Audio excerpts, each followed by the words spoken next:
noticing that you said one was super trash and one you said was okay. I saw it in person. I said, it's not that bad. Wait, we said it was whack. Which one was that? This is what the show has come to. We got to talk about C's. We got to talk about shoes that we've seen in person. You're right, because I'm going to touch on a little bit. But, real quick, well, actually, I'll start the podcast. All right, yeah. This box is heavy. Yo, Stick This Podcast, episode 241. Ricco!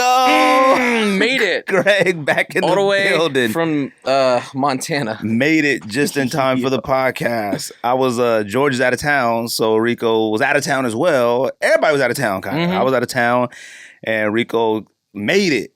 Drove across the country, made it to the podcast, so shout out to Ricco. This is our first time doing one together. Duo. So that's right. Shortest sneaker people on the planet.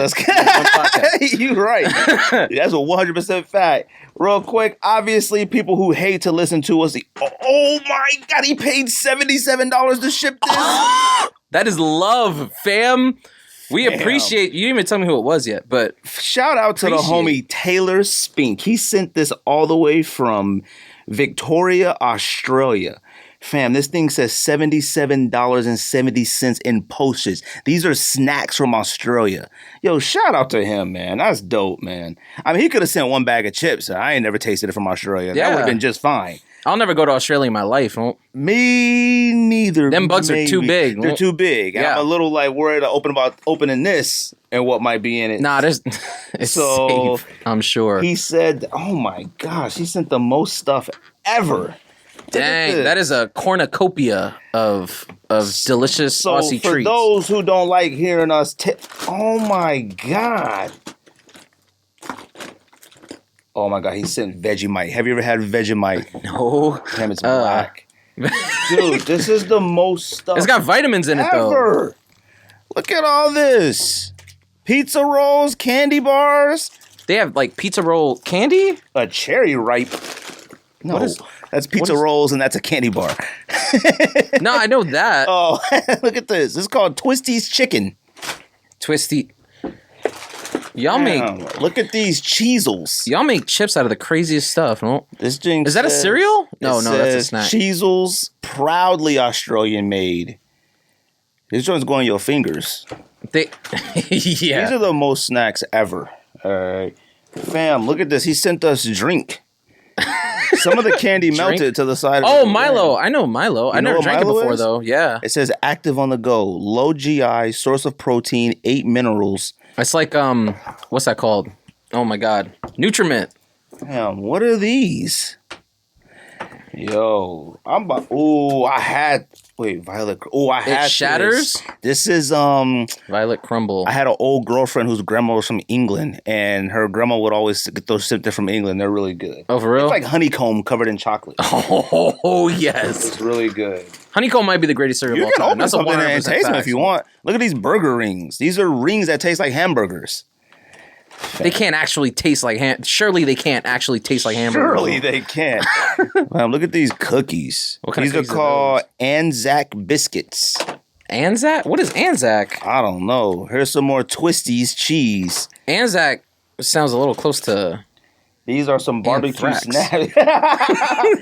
No offense to any Aussies out there. Look at this iced Vovo.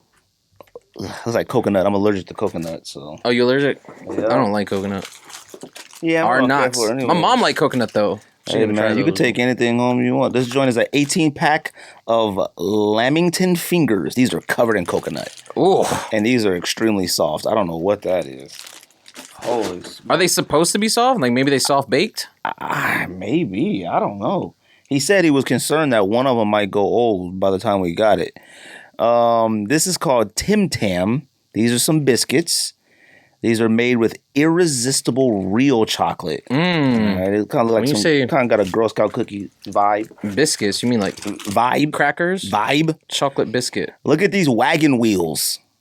This joint has these are 8 minis, chocolate coated marshmallow and jam. Got red. Oh, jam. Those are like Malamars, kind of. It's a Malamar. I know the name, but I can't think of it. It's Oh, there's no jam in a Malamar. It's like a graham cracker or marshmallow covered in chocolate. Cadbury. but it's like a koala bear. So what do we have? Cadbury. What do we have? Do they have eggs? Have eggs, right? Yeah. Cadbury for Easter. Yeah. It took me a minute. Oh no, it's eggs or a Cadbury rabbit. Bunnies. They're rabbits. Oh. Well, on Easter, be like the bunny come out and be like the nose. It's a commercial. I don't know if you were the nose. The commercial. Follow your nose. A rabbit used to come out on every Easter and be like the Cadbury, and it'd be like a. Oh yeah, you're right. But those know. are still for eggs, though. I thought. Oh, I thought it was just the bunny was just hanging out. Maybe this is called a Red Ripper. They're all melted in the box. This one may contain milk. I don't know how you might contain milk. This one is called a Allen's Fantails. I'm hoping this Violent Crumble. Violet Crumble. Yeah, that one's good. Violent.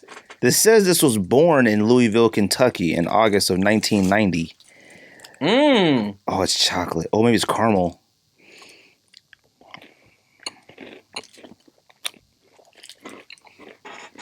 Sorry for those who hate us. This is missing sugar. Yeah, just skip this part.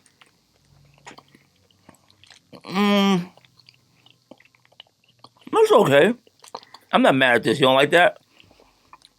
It's a weird texture. Yeah. I feel like I could get used to it, though. You know what I mean?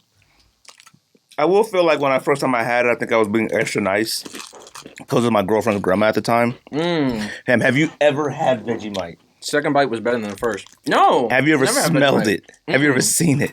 So I remember we was at work. I know of it. Everybody was trying to like get me to eat Nutella. Okay. Nutella's fire.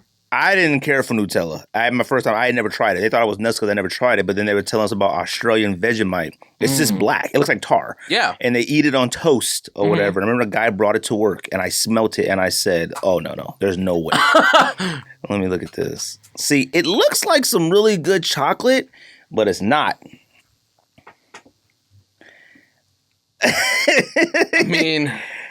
Oh my God, I can smell it. From here, it's wafting. Oh my gosh, it smells like down under.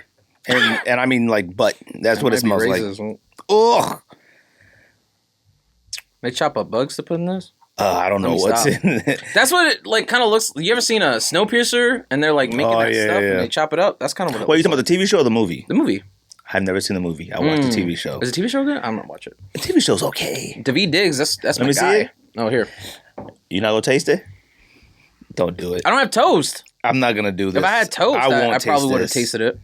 Like I can't taste this right now. Maybe at the house. Maybe I can get like trick the kids or something. This can't taste like a burger.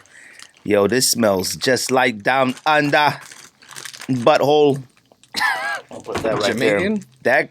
Is that Jamaican? Yeah. Good eye. Good eye, mate. Yeah, there it is.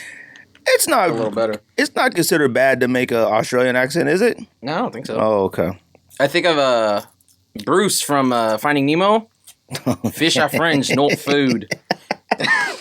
Oh, this smells really good, but they're all melted. So the wrapper is stuck to them. What them burgers taste like? I mean, them joints are burger O's. Does it taste like a hamburger? Kind of. I have a thing where things... It does kind of taste like a hamburger. See, I have an issue with like psychologically when something looks like something else but tastes like something else, I can't do it. Like that chicken, that fried chicken that's ice cream? See, I can't do stuff like that. I can't because I remember as a kid they had these lollipops. They would be like blueberry, but they would taste like cherry, or lime would taste like watermelon. I'm like, oh yeah. Well, don't smell like burgers. They had them. Oh, it's not bad, but it don't taste like a hamburger. No, because they're just Funyuns. I feel like it does. I love Funyuns. Australian phone numbers only have 1, 2, 3, 4, 5, 6, 7, 8, 9, 10 numbers. Wait, do we have 10 numbers too? Yeah, but they're missing a number. No, it's missing one. Yeah. That's one less. Made in Australia. I can't count. How they rate their packaging health stuff is a little weird. Not weird, but different. Yeah, different. We're used to seeing the other thing, though. Yo, shout out to him, man. One serving size This is a lot of pieces? stuff. Good God. That's one serving size? Yeah. That's why Australians are so gigantic. Servings per package, 3.3. Don't do that. I mean, they're not bigger than Americans. I don't mean out of shape. I mean like big dudes. I remember I saw like an Australian guy throwing what's that thing called in Olympics? Shot put. Shot put. Damn, he threw it like a baseball. I was shot put the furniture, don't. Customer was looking at me crazy. I was like, you want your stuff to get there? Life is pretty straight without twisties. Ayy. Bars. These burger ones ain't too bad. I'm not gonna lie. Yeah, those aren't bad. I could eat those. They do taste like Funyuns. They taste like Funyuns. Yeah, for sure. I'm definitely gonna eat these. Feel free to go take any of these to the house and eat them. Like whatever you want to take. I might take these Tim Tams. I'm about to see what this Ripper tastes like. Okay. Yeah, you And struggling. it tastes like a Dimetap, like medicine. It's just, Dimetap. Yeah. Took me a minute. It's actually pretty good, but it's impossible to eat. Most of them are melted. Is this just powder? Oh, it is. They were supposed to mix that with our water. Eat this active. Yo, shout out to the homie Taylor. Spent almost $80 to ship us snacks. I'm about to eat these tonight when I finish Your Honor. That's my guy. I want more of this. Your Honor is fire. I know, I still haven't watched it. This is Bryan Cranston. Bryan Cranston the is king. Oh, that guy's unbelievable. I just can't stand shows that are too stressful. It's too stressful. Like, there hasn't been one episode that was like, well, that was pretty good. That was calming. Never. I need to break it up. Yeah, it's like you said, like when we talk about Ozark, you're like, they never have a good day. It's never a good day. No. Like, I feel like if you got like 10 episodes, one day could be like, boy, we won the day. You know, victory today. Kick back in the show. Never. This show is non-stop. Kick back in the show. Non-stop stress. Watch them play some Warzone or something. Like something. We did it. Like, good Lord, man. So you just got back in town. Everything good? Weekend good? Everything good. Weekend good. I was in New York a couple weeks ago. Oh, that yeah. was cool. You haven't been on here since that. Yeah. Yo, what was up with that? Because you definitely didn't say you was going out of town. It was for like family obligation type thing. So I was there for 4 days, and like 3 of them were in the house, like prepping the house and stuff. Right. But then the last day I went, I met Los. I never met Los of the Fresco. So did he come up to New York? Or was he already out there? Oh, he came up there? Yeah, he went up to New York. Dang, see, I'm trying to get to the East Coast. Yeah, that was cool. Substances were imbibed, and then ate a lot of food. New York, look, on it, that ass, like New York might be a bad place for me. Like you're from New York. You right, but I went to Kith. I was like, man, I might just get like a little something. Man, I bought a crew neck. I bought sneakers. I almost bought pants. I went to Uniqlo to buy pants. Fam, it was bad. I woke up the next morning, looked at my bank account. I was like, what has happened here? It will do that to you. I appreciate Joe Biden for sponsoring my night out in New York. I mean, it will do that to you because, you know, out here we have what we have. You know, we have Manor, we have Undefeated, we have stuff like that. And, you know, they're their own vibes. Right. But, like, being in the city of New York, I don't have to tell you, you're from New York, but being in the city and walking into places that you've only adventured through the internet. And I will tell you this, somebody has said that we need to do top 10 sneaker boutiques or top 10 boutiques that we want to do one day. Yeah. And Kith is always my number one. Only because when I walk in Kith is one of the only places where I feel like, where's my wallet? All the time. Yep. The way their mannequins are dressed. Like, the mannequins look dope. And I'm like, dang it, man. I go in there, and they got that, like, certain section of, like, sneakers here, but then, like, another little alley with, like, the boots and the Vans and all that. And I'm like, man, it's dope. So I had never been to the Brooklyn one. I've been to the Soho one a few times. I think I've only been to Soho. That's the one closer to Manhattan, then, right? Yeah. That's the only one I've ever been to. Yeah. Oh, okay. But we went to the Brooklyn one because he went to the Brooklyn Museum to see the Cause exhibit. I didn't get to go. But was that why he was there? Yeah. Oh, okay. I thought he came there just to see. Well, I mean, he was there to go to the Cause exhibit, and then we met up with Brooklyn Basquiat and Soulful Mike shout out to him. and Rome. Shout out to all of them. Yo, why y'all didn't do a podcast? They did. They did a podcast the next morning, but I was leaving the next morning. Oh, man, they couldn't move it up or something? Man, that's I woke up. My flight was at 9 in the morning. I woke up at 5, like, how long? How many days were you out there for? Because I feel like you just came out of nowhere. Y'all 3.5. Oh, okay. days, I'm like, you come doing a video call. I was like, the heck is he doing out there? Yeah, shout out to you for picking up. You was coaching soccer or whatever. I was so confused. I was like, well, is this an accident or what? Because anytime I get like calls like that, I can't tell if it's an accident or not. Yeah. And I was like, well, let me go ahead and answer this. Nah, it was very under a tent having a blast. Yeah, look at you. I seen you. I was like, man, look at him go. Look at Greg go. Like, obviously, you couldn't hear nothing you were saying. Famdrew was there. I couldn't hear nothing. Famdrew FaceTimed me the next morning. Saying the Why? most stuff ever. I don't know. What was he, drunk? He was, He's saying the most stuff. I put him on blast, but appreciate Famdrew. I think he, on the weekend, like when Friday comes, I think he really gets lit. Like I think he goes. Yeah. He like one of them cats that go straight to like Total Wine and like load up for the weekend. Like I think he does. Yeah, on Machado. But yeah, my weekend was good too. I mean, what'd you buy out there?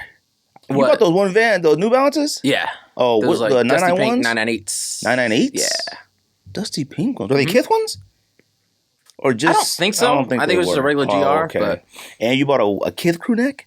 it was a You lot. went out there and spent a lot of It money. was a lot, yeah. I also bought my mom a journal. Kith journal? Yeah. See, that's what gets you caught up too. That little hallway of I like bought Biggie lighters too. knickknacks. Yeah. Just buying It was just there. Can you refill those lighters? I have no idea. I don't know. I don't use lighters enough to have to refill them. How much are what are they, like $11? I think so. I was trying to say it better not be 20. You said lighters or lighter? Lighter, so it came in a pack of 3. Oh, okay. That's Yeah. different. That was $20 for a pack of 3. Los wanted them, so I gave him 2 and I just kept 1. Oh, okay. Yeah. Must be nice, man. All right. We went to... You was just on vacation. You Where'd right. you go? Loved it. Stayed at the Waldorf Astoria in Dana Point. Let me tell you something, man. You know what? I'm gonna be honest with you. Like, it felt really good.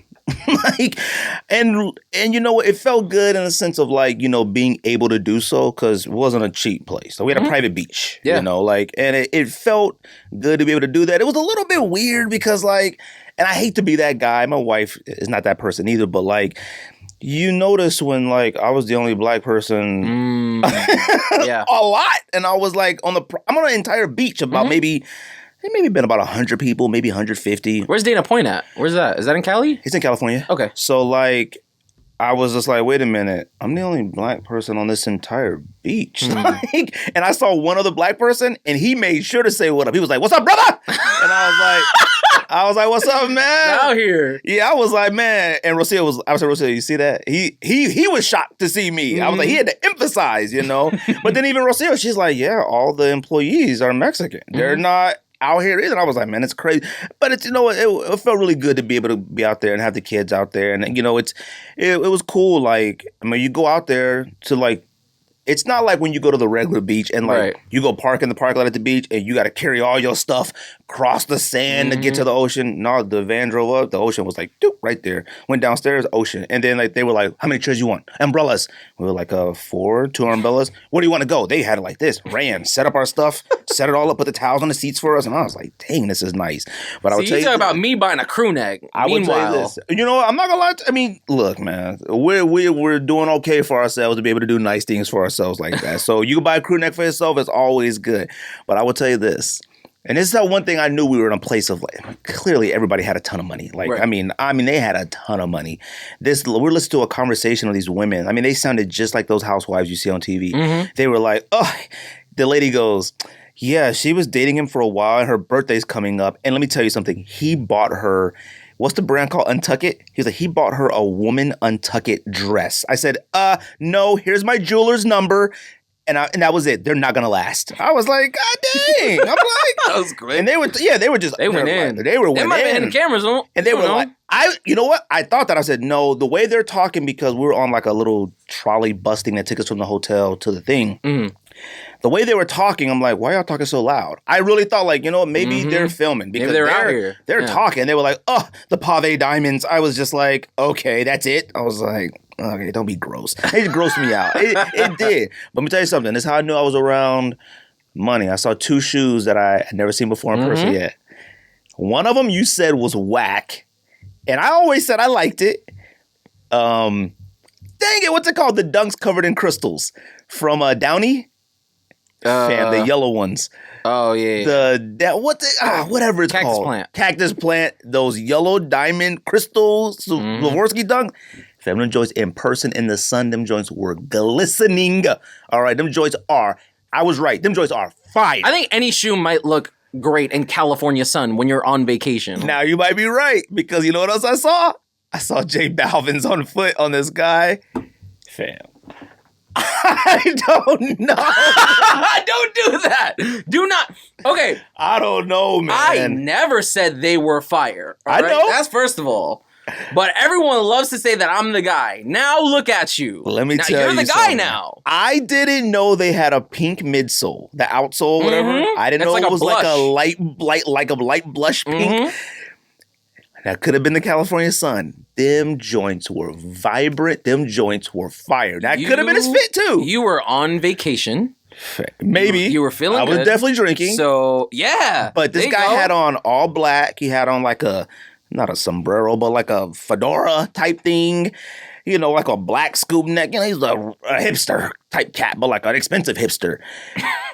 But he had on all black pants, all black shirt, all black hat, and those vibrant J Balvins. I was like, I don't think they're whack. I don't know. I'm not going to go on a limb and say them joints were fire, but I said, ooh, I could see why now. I'm in Georgia's seat. You might have to side You have to, I honestly would say, if anybody would have saw them in that moment, on that beach, in that light, you would have thought the same thing. I couldn't believe how good they looked. That pink and those colors, it could have been the ocean sounds. It could have been a lot of stuff that made me feel that way.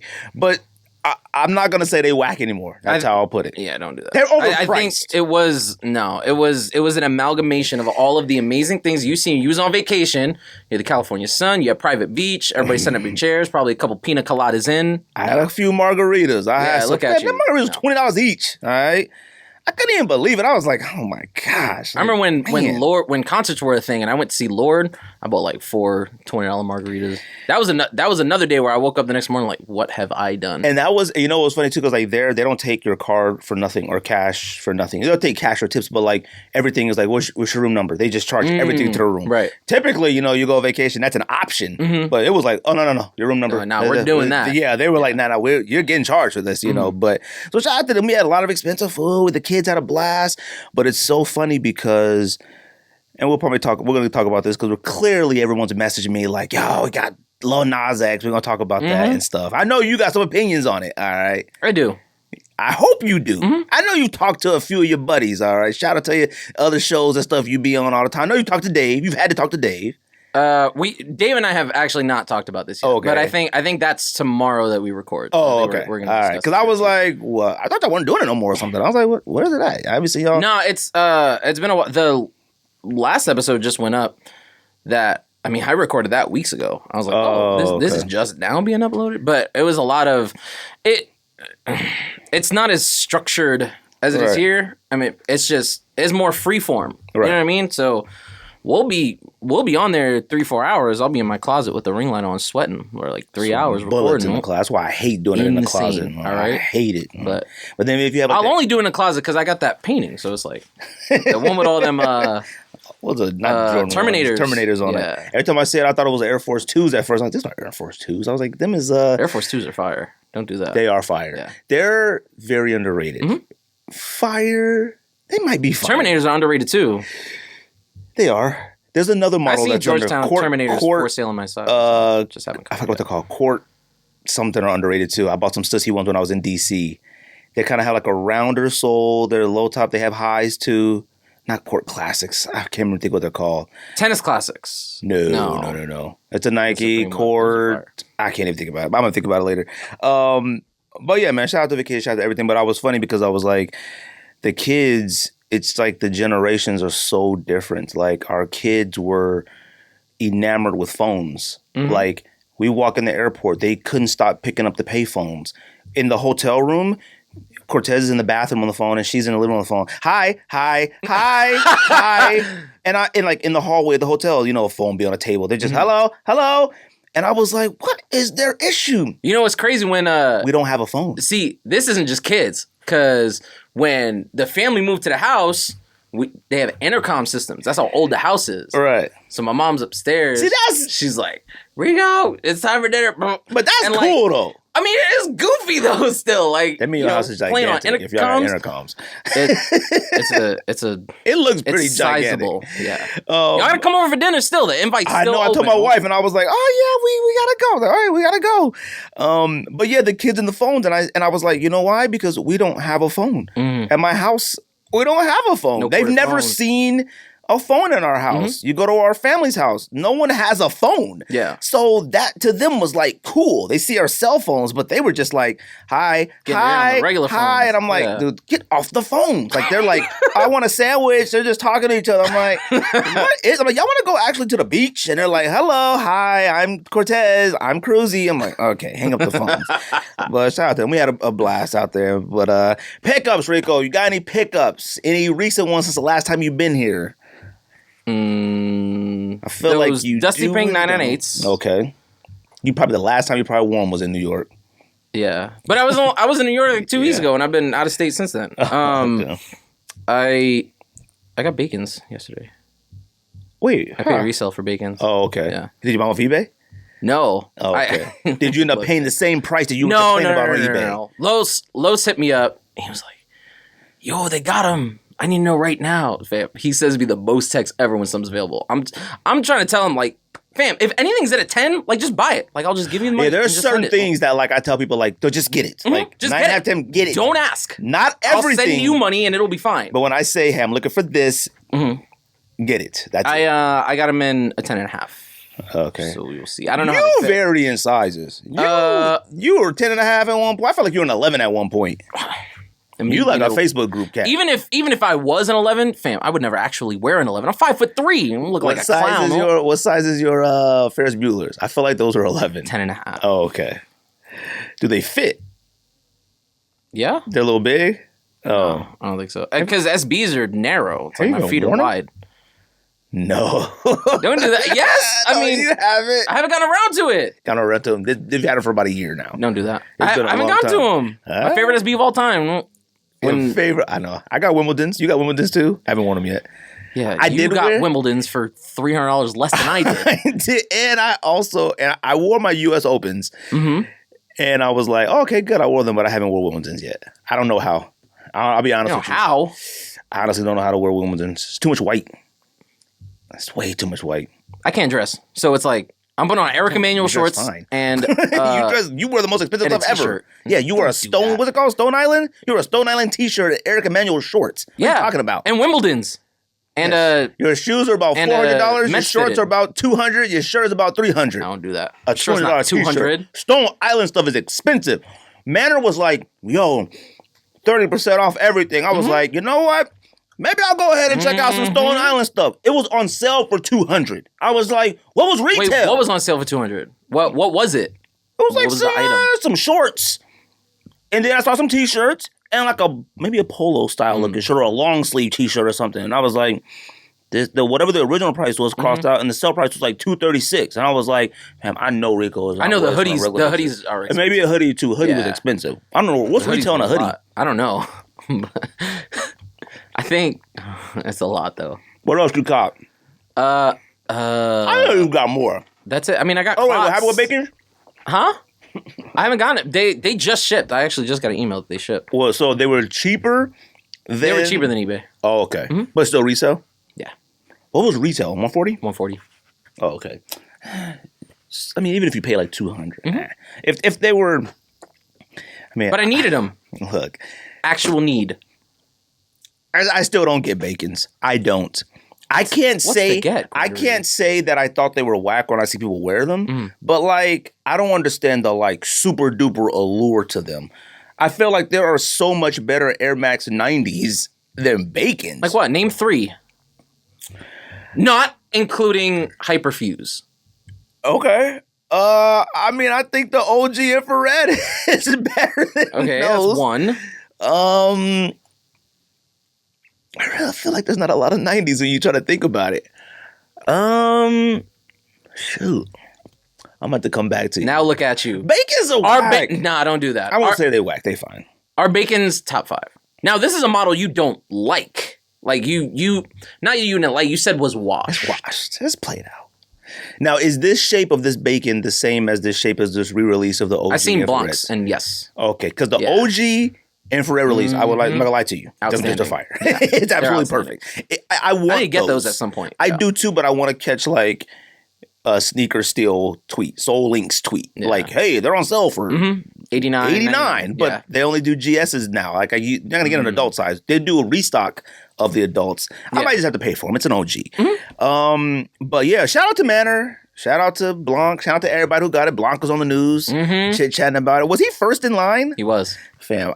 He messaged me at like 1 a.m. He's like, fam, if no one's here, then I'm going to go home. Because he was just in his car.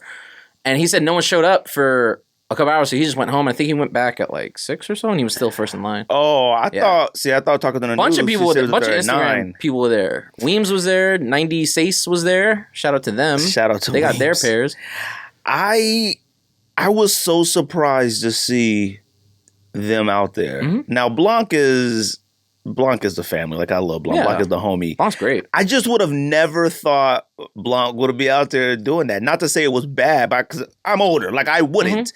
But Blanc is younger. Like, yeah, he's young. But I still didn't think even younger people would do that, because he said he was out there at 9:30. Or he got there at 9:30. Now, maybe he got there at 9:30 originally. Yeah. When he said that, and then he went back home and he talked to you, maybe. Came back, yeah. But I thought that was early. Now, get out there at 6 o'clock. That's perfectly fine. That's different. You know, whatever. I don't know what time Manor opened that day. Like 11. Even that's late. I believe. Yeah. I don't know why places never opened up early. They knew we were outside, camped out. I never knew why they were like, still follow policy. Open up at 8. Open up now. You know we're out here.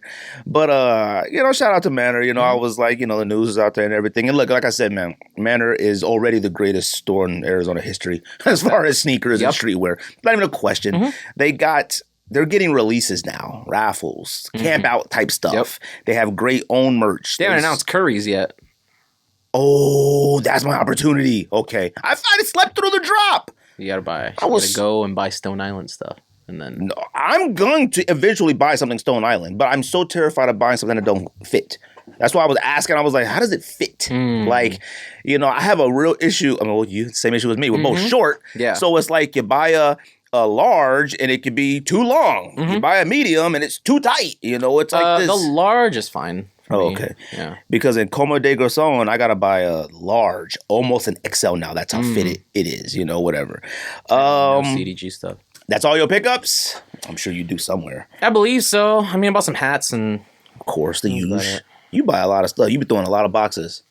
Look at you. You got cats on the internet throwing boxes all over the place. I'm so grateful to every single human who throws a box. I said it on John Ratner podcast, Sneaker Dad's podcast. I know. That was a good episode, too. Thanks, Shout out to John, man. That's the homie. I got to get him on here for ours. Me and him have always talked about it. Oh, get me on the show. I always keep saying to get him on here. Me and him have talked before, and I just keep... It doesn't cross my mind. I'm like, but then I got so many people who want to be on. Schedule. I got a lot of people. Next week should be a really good one. Like Skate kind of hooked this one up with somebody who works from SNS, a young lady. And I feel so bad because during Women's Month, I had one woman on here. And I was like, man, I need more women to come on this show and talk. I have none hardly. Yeah. And, Kixie came on. is a phenomenal one. What that happened? Jeez, that happened during COVID. The studio was raggedy. The studio was getting on my nerves. It was raggedy.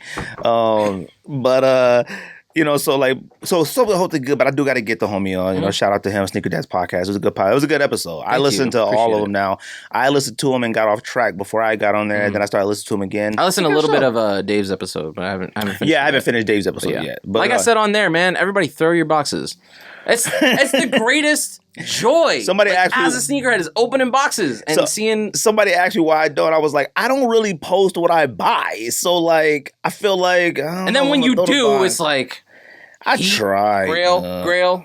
It's like, oh, cool. I really try to post stuff, but I just feel so awkward. I'm not comfortable with it. I feel like it's showing off, even though it's a sneaker podcast. I only post that stuff. Yeah, but I only post pictures every once in a while. That's what Instagram is for. To break up the mundane of posting videos. So video. The algorithms will mess that up if you keep posting the same type of stuff. So I try to break it up.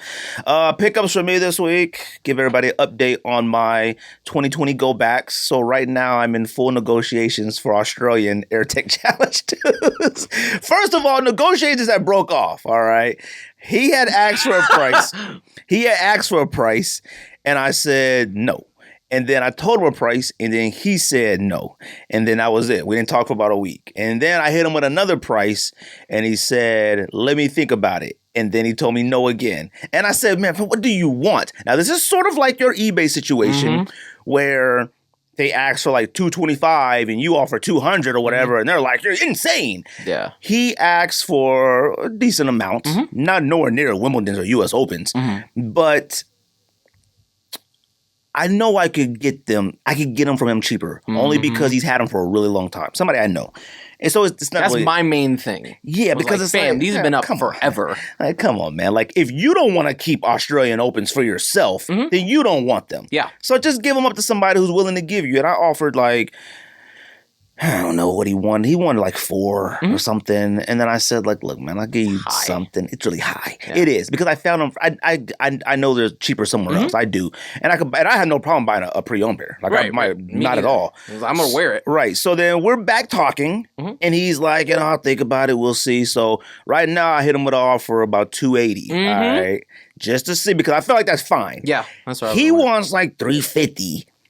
Nah, I did the jump, but I think he's kind of realized I'm the only person that's talked to him about these. 310. No one else. Right. I'm trying to get there. Now, hopefully he doesn't listen to this podcast. I have no idea. But I'm trying to like get him there. You know, I'm not my wife. My wife is a master negotiator when it comes to houses. If he listens to the podcast, he'd be like, oh, Greg wants these? See. Well, he's my friend. I know him. Oh, okay. So I just don't know. We never talk about the podcast, so I just don't know if he listens. But yeah, so I'm like, if I could get him to like the 3, then I'll be cool with it. Is it local or is it on eBay or? Nah, he lives in California. Oh, okay. It's a friend of mine, whatever. I had told him, I was like, man, just come on, man. Like, yeah, for real. What do you want, man? Like, come on. I even told him, like, we could trade something in my closet. Like, I don't care or whatever. But also, somebody who listens to the podcast was like, hey, man, I got roller derbies, size 10, if you want them. I want nothing crazy. And I haven't really responded to his message. He sent pictures, and I'm debating on it because roller derbies were far on my list of possible gets. Now, they were only far on my list of possible gets because it's hard to find a pair of roller derbies that are in good shape, like that are red. Yeah, because the red feet. Yeah, so the same thing with volcanoes. Volcanoes are the same thing. way. That's why volcanoes are on my list, but like, in order to get really a red find. one, you're gonna pay like $700-800. Even in the A6 and runner groups, volcanoes are volcanoes. Yeah. Now I could buy the Gel i3s as a like consolation prize, but it's not the same to me. Yeah. I like them, but they're not the same as the 5s, whatever. So I'm debating on it. If my friend is gonna give me a hassle about these AirTech Challenge 2s, and I'm gonna pay for the roller derbies. I'm gonna get the roller derbies because the roller derbies I consider a top 10. Are the prices to me. comparable? It's $300. $300 is pretty good for roller derbies. It's $300 plus shipping. So what's his name? See, and that's the thing. Like, I'm like, ooh, that's a good one. Like, he says he's getting rid of a lot of stuff. So, I mean, I'm gonna hit him and see what else he's giving. So I'll let you know. But I'm gonna buy those most likely. And I'm only haven't really responded to him yet because I've already started talking about the AirTech challenges. I don't want to buy both at the same time. I'm trying to really balance this out or whatever. So right now, I have no new pickups. But roller derbies are a possibility. Pending. You're pending pickups. Yeah. AirTech Challenge 2 is pending. The roller derbies are like debatable right now. Because I need him to say no first. Yeah. Because if I give him end up for $300 for these, that's going to cut into my sneaker budget. So it's like, all right, I don't want to do 3 here, 6. And then I'm like, okay, now. You have a rigid number that you're trying to stay in, or is it like a monthly? Oh, my sneaker budget? Yeah. Oh, my sneaker budget it's a pretty decent amount. Okay. It's under 1,000. But it's a decent amount. Like per month or for the month. year? Oh, okay. For the month. So, we'll see. Yeah. It's above 5, under 1,000. So. I don't know if I spent 1,000 like the last 3 months. Yeah, right. All the stuff you buy? You bought Wimbledon's. See, you don't. That was the only one, though. You don't count all them Mets hats and all that stuff know, you be buying. You buy a lot of stuff. I haven't bought a hat in a really long time because I have too many that I haven't worn yet. But there's a lot of I hats missed one of the greatest hats of all time that dropped on exclusive fitteds. I was exclusive heated. Fitteds are fire. What was it? I'm gonna show it to you. Because there's a few. I bought quite a bit from there, but there's a few that I've missed on there. It was a black, orange, and blue with the Shea Stadium final season logo. I'm about to show you. I love exclusive one of the fitteds, greatest Mets hats of all time. All right. There's a Boston one that I missed on there that I wanted. Wait a minute, that just. Oh, okay, yeah, I saw that one. Okay, because I saw that and I was like, oh shoot, they just dropped this Red Sox one. Gray and orange. Eesh. See, I'm lucky I don't buy other teams. That's the I only have thing. to. Like, I rarely buy hats because I only buy the one team. You know what? You know what it is was that with the Dodgers logo, the Mets one is kind of the same way. I mean, the Mets, Yankees, Dodgers, it's just Classic. It's a classic logo, but I get so fed up seeing all the creative stuff they've done with other logos. Angels hats might be the greatest hats I ever think to me. I'd just be like, dang. Blue Jays And and Rockies. The one with the mountain on it with the baseball. I didn't like the mountains at first, but then I see some better ones and I was like, okay, that looks good. Also, Colorado is my favorite place to drive through of all time. To drive through? It was. I've never been to Colorado. It was why. I mean, it was snowing, but it was like a winter wonderland. It was outstanding. See, I'd be too terrified. I want to go there to ski one day. My friends from Colorado, and they always go ski, but I need like somebody to like pick me up and take me. He was like on this mountain, the place we drop stuff off. Like we're driving up this mountain, people skiing down. I'm like, man, no, it must be nice. Yeah, it must be nice. But then I seen it was like a steep hill. And then nothing. I was like, yo, if I French fry when I'm supposed to pizza, like I'm gone off this mountain. You know what I mean? I've never been skiing before, but I feel like when I do, I want to go to Colorado. I mean, I probably should go to Flagstaff first. Like, go to Moab. Moab's tight. You been skiing? I haven't been skiing. What's Moab? It's the shoes? No, those Nikes. But it's in a bag. Mm-hmm. Oh, okay. It's like based off that area of Colorado, I believe. That's what they're from? Mm-hmm. Oh, I didn't know that. Yeah. I bought these ones and they came with a bag. It was like a Moab bag, a satchel bag. I used to keep my barber stuff. Was it the brown one? Yeah. I should have never sold it. I don't know why I sold those. I got them at the outlet. The shoe was. I didn't know what the shoe was. Mine was destroyed. I can't even remember it. I beat it up. What come out this week, Ricco? You made the list. Let me see. I made the list. You're not sitting there. You gotta do George stuff today.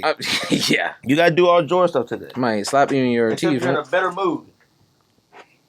George is in Vegas losing all his money. Better mood is. You know what's funny? George gets on this podcast and talk about all this sports. It also stats. says what we rocking. I didn't see what you're rocking. Oh. Well, I'm just wearing. I have to skip that. Yeah, you're wearing sandals today. Yeah. I'm wearing just Dodger Cortezes. Oh, okay. But that's the whole thing. George gets on this podcast, talk about all this sports stuff and in the text thread and stats and he knows the greatest sports mind of all time. Mm-hmm. And he goes to Vegas and loses all his money all the time. That's what That's what I always get on him about. Look. That's what I always get on him. I said, George, everything that you proclaim to like be the rightest and the stats and this and that, why aren't you filthy rich? Like it makes no sense. That's why I let him ride with his I think it's because he is a gambler through and through. Oh no, he is. Like, I mean, look at him. He's dealing with cards. Sports cards, yeah. Sports cards, sports betting, like 100%. Anything that he has the potential to make money on, like he's gonna do. And he's out here. Like he's in there like that. Like I can't. Like if I buy one pack of sports cards, I'm like, fam, there's nothing here with any money. I'm never buying a pack of sports cards again. Would you sports gamble if it was here legally? I have a hard time with it because a part of me feels like I would. I think I would occasionally. I don't think I could. I think if I did it twice and won twice, and then I did it once and lost once, I would never gamble on sports again. It depends. That's just what I think. I'm a bad gambler.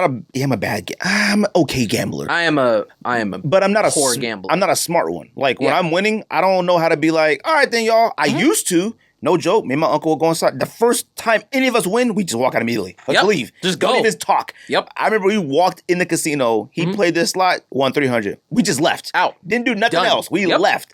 I can't do that anymore. Yeah. Now when I win, it's such a like, oh shoot, well let me go ahead and double that up. Oh, all gone. Let's see. No, let me do it again. All gone. Okay, I'm back to what I started with.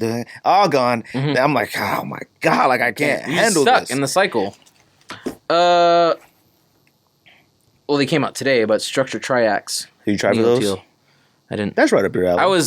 I love those. I was driving. They're classics. Oh, yeah, all right. They're outstanding. Don't do that. I don't. Oh no, they are. Okay, but I don't think I've ever liked any other color besides this original teal one. I can't think of any other color in that model besides maybe a Miami looking one. I can't think of like how to explain it. Like I've definitely seen other colors before, but yeah, I don't know them well enough to. No, and a Triax is probably an underrated sneaker. It's one of those Air Maxes that like when we were younger we didn't. Yeah, but now everyone loves them because they sold out on sneakers. It's like they're selling them all still though. Oh, really? See, that's the thing. What mall? We see stuff sitting on we see stuff selling on sneakers. And we're just like, nope. And it's we're gone like, what forever. the heck? That's Meanwhile, it's over. It's at Foot Locker. It's at Finish the Line. Undefeated. Those, what are those, the ones I kept talking about, the new basketball shoe, the hyper. Oh, yeah, the cosmic Unity. things. Yeah. I was like, oh my God, they're gone. And then I went to House of Hoops and they're right there. Did you cop? And all the colors. No, they're not worth the money. You got it. They're nice. From Fam Drew and Blanc.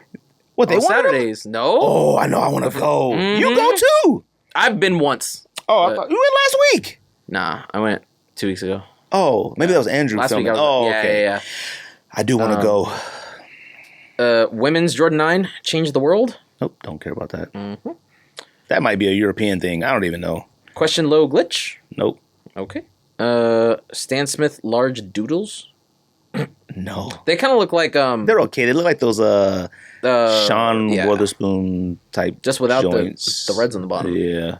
And I'm not mad at them Sean Witherspoons. I know George hates them. They okay. They suck. Oh, they suck. I've never seen them in person. But I see people wearing them. I'm not like...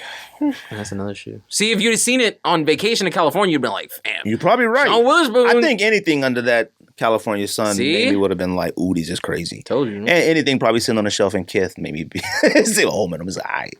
I didn't know that 991 990 V2s are 210.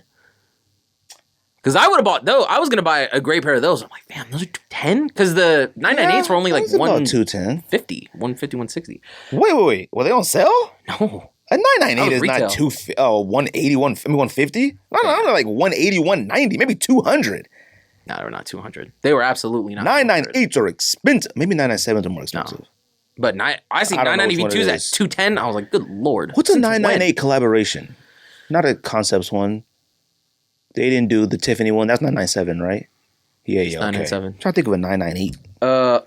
Forum 84 low, white crew green. Oh, I'm okay with those. Those are fire. Those are fire. All forums are fire. All of them are. I think they're all super duper fire. Shout out to Mike Guillory from the Sneaker History podcast. He was like, he asked if forums were the new dunks. It's like, short answer, no. But, I mean, forums are super nice. Forums, I mean, look, when it comes to Adidas, their catalog of like OG stuff that they retro, it was barely dope back when it came out. Like, it was like, because people forget, Reebok was really up there back in the 90s and stuff. It was like Nike and Reebok. That was up there. Adidas really wasn't that in the forefront. A few sneakers, but it was more European, whatever. And then when Kobe finally came, and Adidas was kind of like, oh, we started like paying a little bit more attention to it. You go back to some of these OGs like ZX 800s, whatever, 8,000s, whatever. 8,000s, yeah. You go back to those, you're like, oh man, these ain't as bad as I thought they were. Some of the colors they are fire. I have a bunch of those on my watch list on eBay. I just can't pull the trigger on, only because I hate when, you know what sucks is when we pass stuff and it's like you could have got a pair for like $67 and then you pass on it and you wait like a year later and now you see them and they're like 180. You can't get the 67 out your head. You're like, what? That's what happened with what's that shoe? D Brown pumps. See, that's the thing too. See, I still have my old Satin outlets. Yeah, but you still have yours. You bought them, right? Oh, you didn't buy them? I don't have them. What are they? Were expensive when they just dropped again, weren't they? They're like 160? No. I think they were like maybe 120, 140. No. I should have did the pre-order when There's Extra no Butter way they were that pre-order. cheap. Pump, They weren't expensive. They were not Kamikazes expensive. are 120.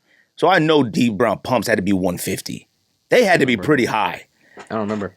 you Gel wouldn't 3 know OG Back Streets of Japan. Do you know those? I mean, look, Those are okay. I saw it. They're okay, but I just imagine the backstreets of Japan being way more colorful than that. I don't understand it. It might be racist. What does Japan got? I mean, colorful like lights and cameras. You seen the Godzilla trailer? That's in Hong Kong, right? You know What's what? up, man? That Godzilla. That looks King Kong fire. trailer, I can't tell looks yet. ridiculous. It looks fire when they fighting in the middle of the sea, but then when they get to Tokyo, it's Tokyo, right? I believe so. Yeah. That's where King Kong Godzilla was, right? Tokyo. Okay. Yeah. When they was in Tokyo, it looked like way too many colors to me. It looked too Suicide Squadish. That's what it made me think of.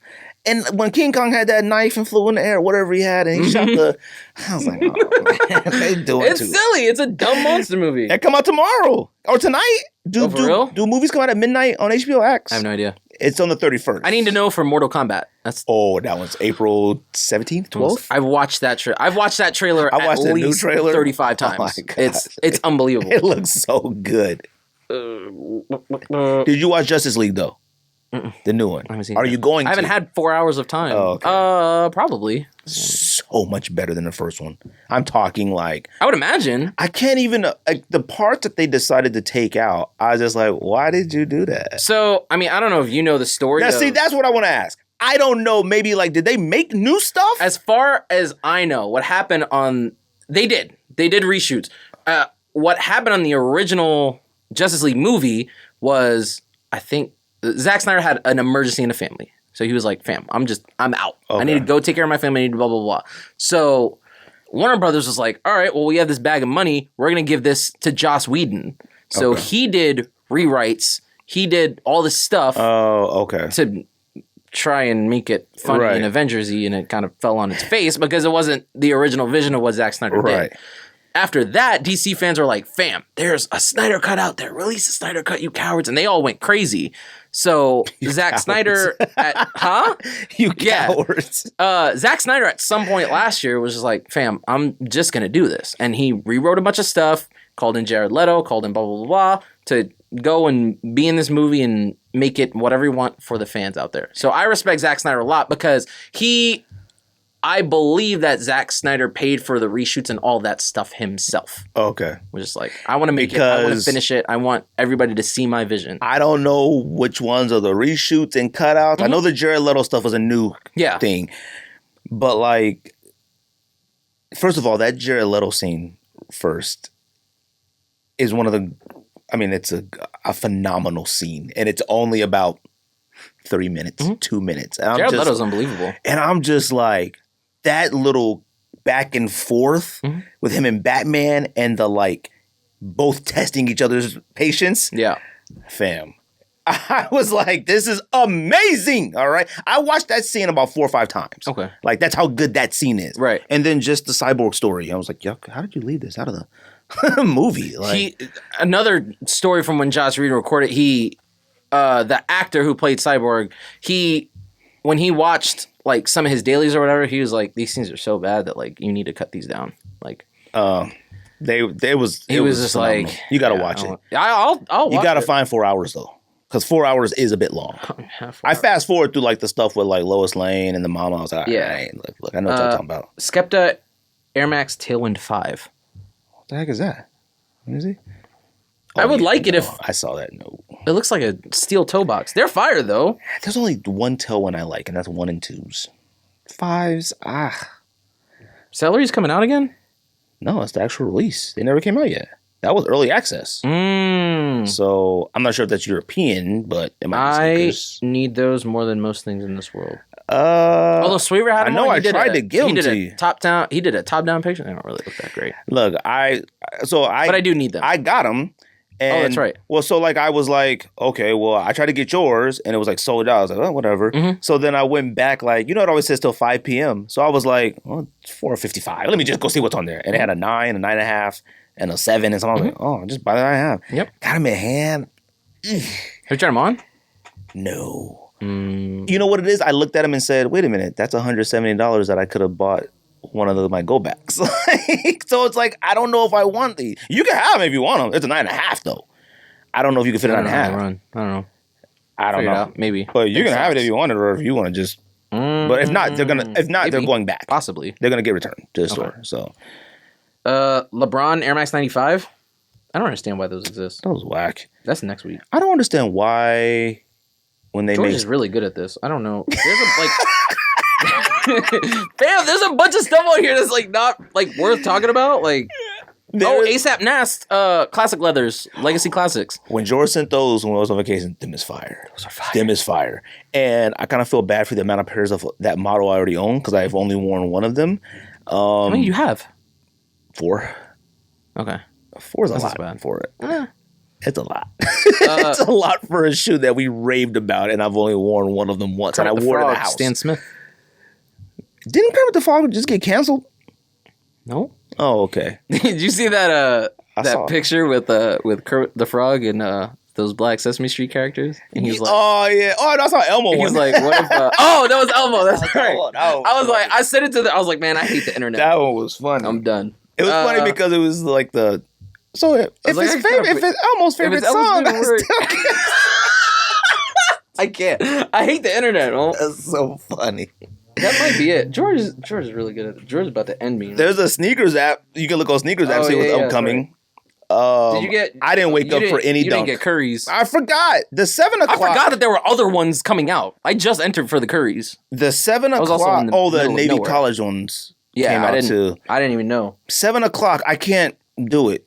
I was woke and I still didn't even do it. I was just like sitting on the computer and then like I looked at my phone and saw that notification that said Dunks drop in 15 minutes. And I looked at my phone. It was 7:30. You still could have entered. Oh no, 7:30. No, I think the drop is what, 8 minutes, 10 minutes. It's pretty quick.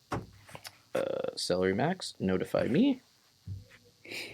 SB Dunk Low Verdi? What the hell is that? What the heck is a Verdi? I don't know. Oh yeah, me and George talked about that a little bit. For the camera. Me and George talked about that a little bit. I don't know. Got a rose on the side? That might be fire.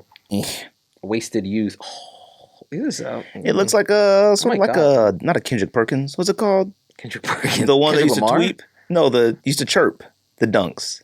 Perkins, right? Oh, the denim ones? They're black. Are they black denim? But it had the little thing in the tongue on the SB. And you push the button and they chirp. Oh, come on, don't do that. Larry Perkins. Yeah. Yeah. They chirp. Larry Perkins is chirp. Don't do that, Rico. Don't you know that? No, I don't have those. Perkin. I mean, you're a dunk person. I mean, I'm a dunk-ish person. Larry Perkins I haven't purchased dunks. SB. Yeah. Because like they would like tweet like you and like I didn't know that. Anytime that George used to try to buy them, George wanted them, and people would say like, "Oh, the tweet doesn't work," in the tongue, like, "Oh, it doesn't work, mine doesn't work," and if it did work, they were a freaking hitter. But yeah. I don't know, man. I haven't. The last SB dunk I bought was Ferris Bueller's. That's the last one. Last SB. Oh, okay. I guess I only got Clivers because last year only dunks I got are Clivers and Syracuse. I didn't get any. None. Yes. I got. Took me till December. Yeah, you did. UNLVs is kind of a new pickup because I did. Damn, UNLVs are fire. I finally got them in my size. Shout out to Rerun AZ. I can't pay those. Oh, you didn't do size to swap there, right? Yeah, size. I need to go up there, man. You right. Probably get on the pod. Were those were they Phoenix Souls people? I don't know the affiliations. I don't know. Like one day they're all a crew, one day they're not. And what's the name? Shop opening soon. Pick and Roll Kicks opening. There's another one coming. Yeah, but that one's cool because that's it has a boxing gym in it. So I like that one. Where is this at?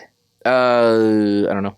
A boxing gym. Yeah, he's got it's a sneaker store and a boxing gym.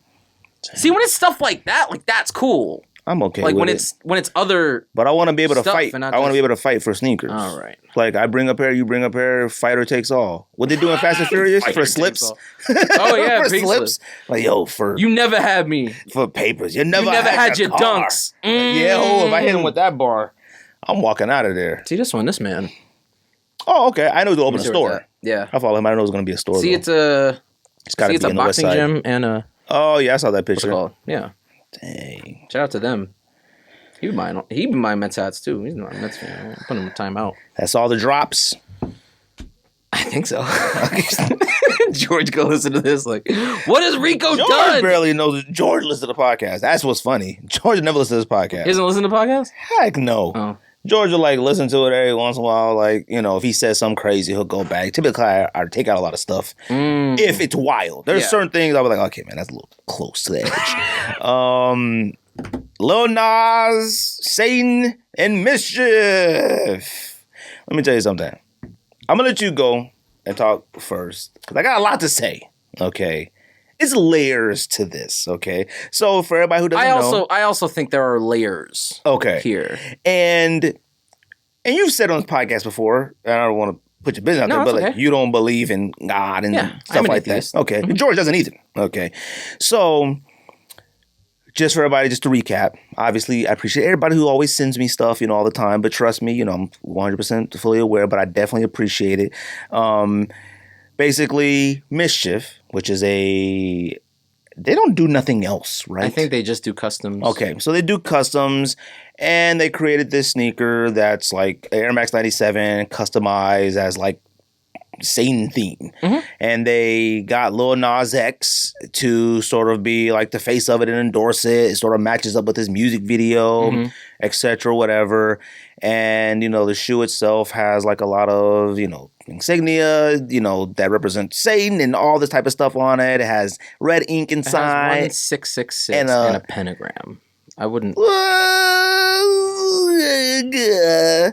And a drop of human blood. I don't know, whatever the CCs So are. is that in the Air Max? It's in the air sole. So it's a bunch of red ink and a something drop of blood CC in there somewhere of human blood in there.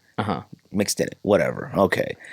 Now, Ricco. Yes. What are your thoughts on it? The shoe's fire? The shoe itself is fine. Okay.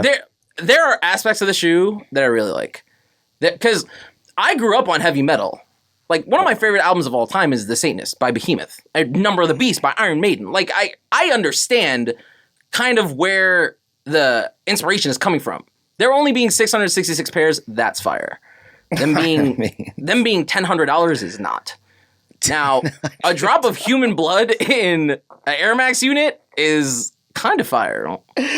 What? Yeah. Ricco, are you all right, man? I'm good. I'm golden right now. I am wonderful. So then you must feel that people are overreacting. You know what? Let me go back to this. So you're one of the most like versed music people I know. Okay, like I mean, you listen from the heaviest to the most hip hop-ish. You know, you stand for Taylor Smith. I mean, not Taylor Swift. Taylor Swift albums and stuff like that. So in that music, like your Iron Maiden stuff like that, what are they talking about?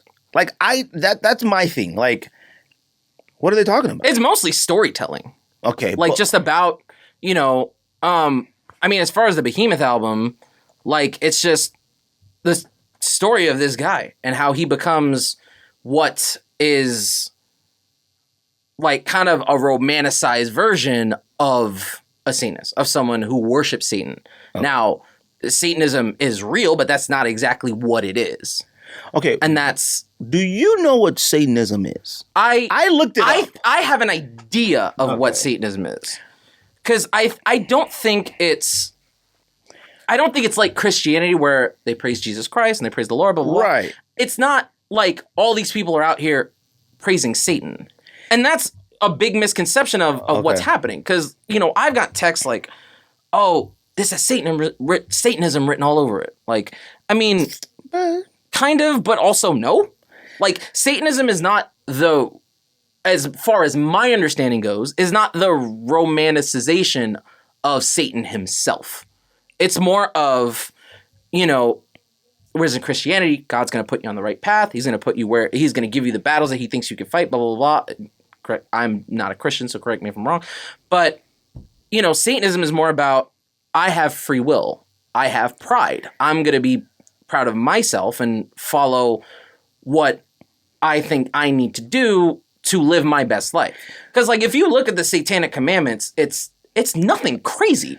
See, I didn't know they had commandments. Yeah. Now, I looked it up because I was like, I'm going to get her to talk about it. I kind of want to know about this. Now, look. Well, I'll say that a little bit later. But like, I read about it, and nothing on it that I saw was about, like, worshiping the devil or Satan.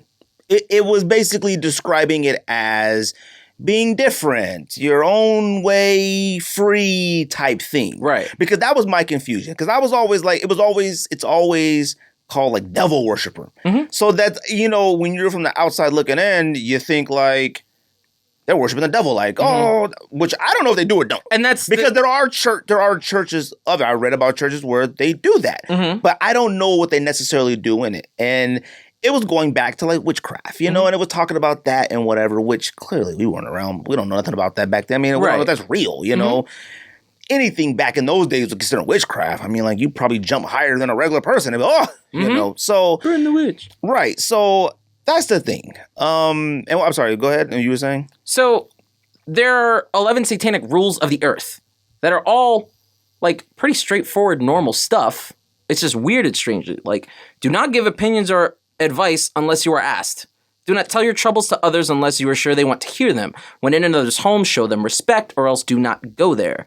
If a guest in your home annoys you, treat him cruelly and without mercy. Do not make sexual advances unless you are given the mating signal. Do not take that which does not belong to you unless it is a burden to the other person and they cry out to be relieved.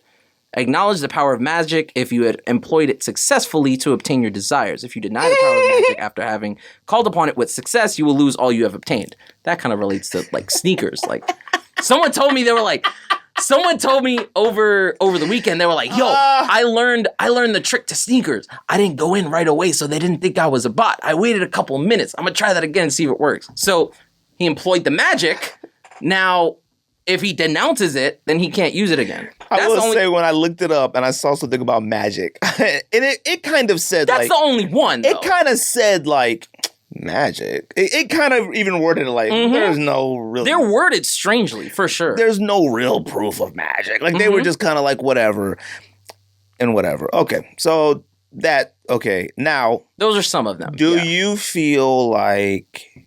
How do you feel about it? Like, as a whole, as it existing, and also in relation to the Jesus shoe, because they did both. Yeah. I mean, there weren't a bunch of Satanists and atheists crying out when this Jesus shoe with holy water in it was selling for $4,000. That's the thing for me, is that, like, the double standard is definitely there. And I want to talk to Zach Kurtz about it, because what was mischief? Were they sued when they did the Jesus Holy Water shoe? They weren't. Because they're being sued for the Saint shoe. And I mean, that to me is a double standard. Yeah, I wish we could talk to him too. Shout out to Zach, man. We planned on having Jay to talk about the China situation, and we had to plan on having Zach, the sneaker law firm, to come talk about the law firm or Nike or whatever. But the studio is tripping today, computer, whatever reasons. They weren't sued for the Nike one, for the Jesus one, right? So you view that as a double standard? Kind of, yeah. I mean, because we're in America, like we're supposed to have freedom of religion. You know what I mean? Like it's so. I just don't understand as far as the shoe goes, I don't understand what everyone's so upset about. Kixie made a really interesting point to me earlier about the shoe, not regarding the religion or anything, right? But she's saying that because Nas X and this customizer like collabed on this thing, that kind of undermines Nike in going to an artist and being like, hey, we want you to collaborate on this shoe. You know what I mean? Because now the artist... I mean, Nas X is kind of big, but like now he doesn't have to wait around for a phone call from Nike. He could just go to this customizer and get a shoe made. Or the example she uses, Katy Perry, could just go to this customizer and get whatever shoe she wants made. So that's now, kind of a good point. Yeah. So now it's undermining Nike as far as... And that probably could be a part of the lawsuit. Like, I know the main reason of the lawsuit is I forgot the wording of it, but it's basically like, and Zach had talked to us about it, if that shoe can be mistaken for your brand. Like, it's clearly a Nike shoe thing. Like, and that was... like me talking about, Satan and atheism or whatever, like, that's not the thoughts of the podcast. Like, that's the thoughts of myself. Right. So this shoe is not Nike's belief, so I think that's a part of what they're upset about. So here's the thing with me, and I don't know if you're done. I don't know if you had anything. So like, I just don't understand why Nas X. I feel like if it was Travis Scott, the shoe would sell like hotcakes. Oh, you think so? No one would care if it were Travis Scott, or I don't know who else would really be an equivalent. No, man. I would probably maybe say Kanye, only because right now he's really on the gospel thing. So if he tried to play it as a something, maybe, I mean, that's a good social experience. With the Confederate flag on it. I mean, he people bought it up. Man, Travis Scott. That's just what I think. Travis Scott could sell this shoe. Because let me tell you something. Travis Scott can sell anything on this planet right now. Doesn't matter what it is. I really would love to be able to have that ability to rewind it and see what would happen if that was. Now, here's the thing with me. Like, I talked to Ruby this morning. Me and Ruby talked a lot today about it. And I've talked to a lot of people about it. You know, I really didn't talk a lot about it, what I thought, because I do the podcast. I don't want to, like, if I talk about it too much, I have no desire to talk about it here. Right. So I do have kind of a lot to say about it, only because I do understand it. Now, I understand why Nike is suing, and I think people generally kind of understand it. But, like, I think people don't really, it's like the extremist side of the battle of it. Like, you hear religion and stuff like that, you're either super one way or super the other way. So, like, I was telling you, I said, no, it's a basic understanding of something. So it's like, it's just good and bad, okay? For whatever reason, throughout the history of time, the creation of man or whatever, God, Jesus, crosses, all that stuff became the face of good. Of good, you know. People that don't, and I could be wrong, I don't know everybody who don't, but, like, generally people who don't believe God exists or believe in that, they don't necessarily disagree with what it stands for. It stands for good at most points. Positivity, you know, God bless you, God bless the country. Praying for them. Oh, my mom is sick. I'll pray for you, keep in my prayers. You know, I'm blessed, you know, got to go on vacation. Typically, nobody is against what God and stuff stands for. Now, the having God and all that stuff be the face of that, whatever. That's whatever. And I'm a Christian. I was raised Christian, whatever. Now, the other side, there's bad, evil. For some odd reason, a man with horns and a pitchfork and tail became the face of evil. You know what I mean? A goat head, a pentagon star, whatever it is, the star and pentagram star, and, you know, weird animals that, you know, that became the face of it. Then it is what it is. It's like these symbols of it, and that's what it's just been adopted to. And it's like, I get why people are bothered by it, because we put these symbols and stuff on it. The box itself, the sneakers come in, it's got all that stuff on it. You know, the horn monster, all, you know, I don't know what the names of this stuff is. Baphomet is his name. Oh, okay. And you've talked about it before with the Kyrie Irving shoes, how they come with the eye and they come with the eye and, like, the Illuminati stuff. Yeah, they come with stuff that, like, isn't typically, you know, something that people ride with. Now, the box it comes in like a big container, like a, you know, sort of like in those movies where it was like, oh no, like a big container, like Lock the Spirit, like the evil's in here, you know, type thing. And it has the pentagram on the shoe, and it has the verse, and it has stuff like that. And, you know, so it's just like, people have to understand that those symbols that are on the shoe, on the box, on the thing, it is a representation. Those symbols and stuff and the animal and all that, they don't mean nothing, but they're the face of evil. So that's why people are like, okay, like, now, whether you believe in God or the devil, even any of this exists, it's a clear understanding of, like, this one majority of the time represents good, and this one majority of the time these symbols represent bad. Right. I used to always say, like, growing up in California, I never understood, and maybe there's something to read about it and I just haven't, why, like, Paisley was given up to the gangs. Paisley blue and Paisley red. I used to be like, why'd y'all let them have that? Like, y'all was wearing bandanas and stuff in the Western and on the hair. Like, why did y'all just give it up so easy to the Bloods and Crips? Like, you can't go to California now and wear a red bandana on your head or a blue one. And it's like, well, you know what? The blue is a symbol for the Crips and the red is a symbol for them. These two items don't mean nothing, but they represent this, represent that. Right. The Jesus shoe. Holy water isn't real. Okay? Like, holy water is regular water blessed and prayed for by somebody who was considered highly favored, educated, closer to God than the normal civilian. Sure. So typically when those first came out, it was more shocking about the price.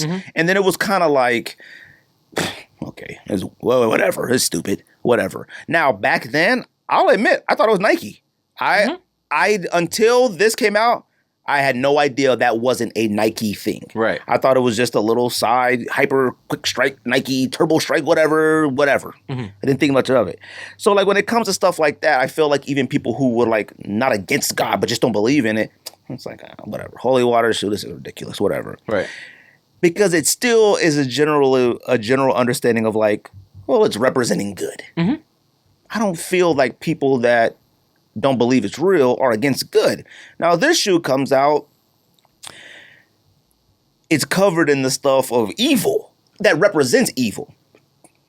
The star and all that stuff, to me, I don't mean it. Well, to me, it represents it, but they don't mean nothing to me. Like a man with a pitchfork and a hairy beast and all this, I don't care about that stuff. Like, whatever, man, get this out of here. Doesn't do anything to me. Now, I do believe in evil and bad, but those symbols of it, those are placed on that at some point in history. Like, witchcraft star, this means that, whatever. So I can understand why people feel the way it do. Here's one of the issues that I have with it is that, you know,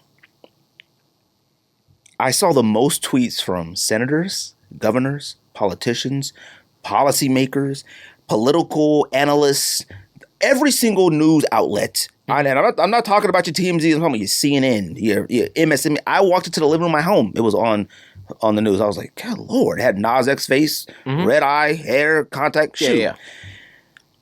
And this is where it comes into like my understanding of like where I hate it. I call stuff like this ammunition. Like it's ammunition for people who want to force feed us their own agendas. They want all something to be mad at. All the tweets. Look at the country's soul, the salvation of the country. Look at this, our youth, the shoe, Nike. What are you doing? I mean, every tweet. Look at this. This is what happens when Trump is out of office. They bring Satan in. I mean, it was the whole nine. And I was just like, and I look at it and I said, this is fueled ammunition. I hate the shoe for that because the shoe, I wish more people just had the power to ignore stuff. Like, who cares? Like, whatever. Ignore the shoe.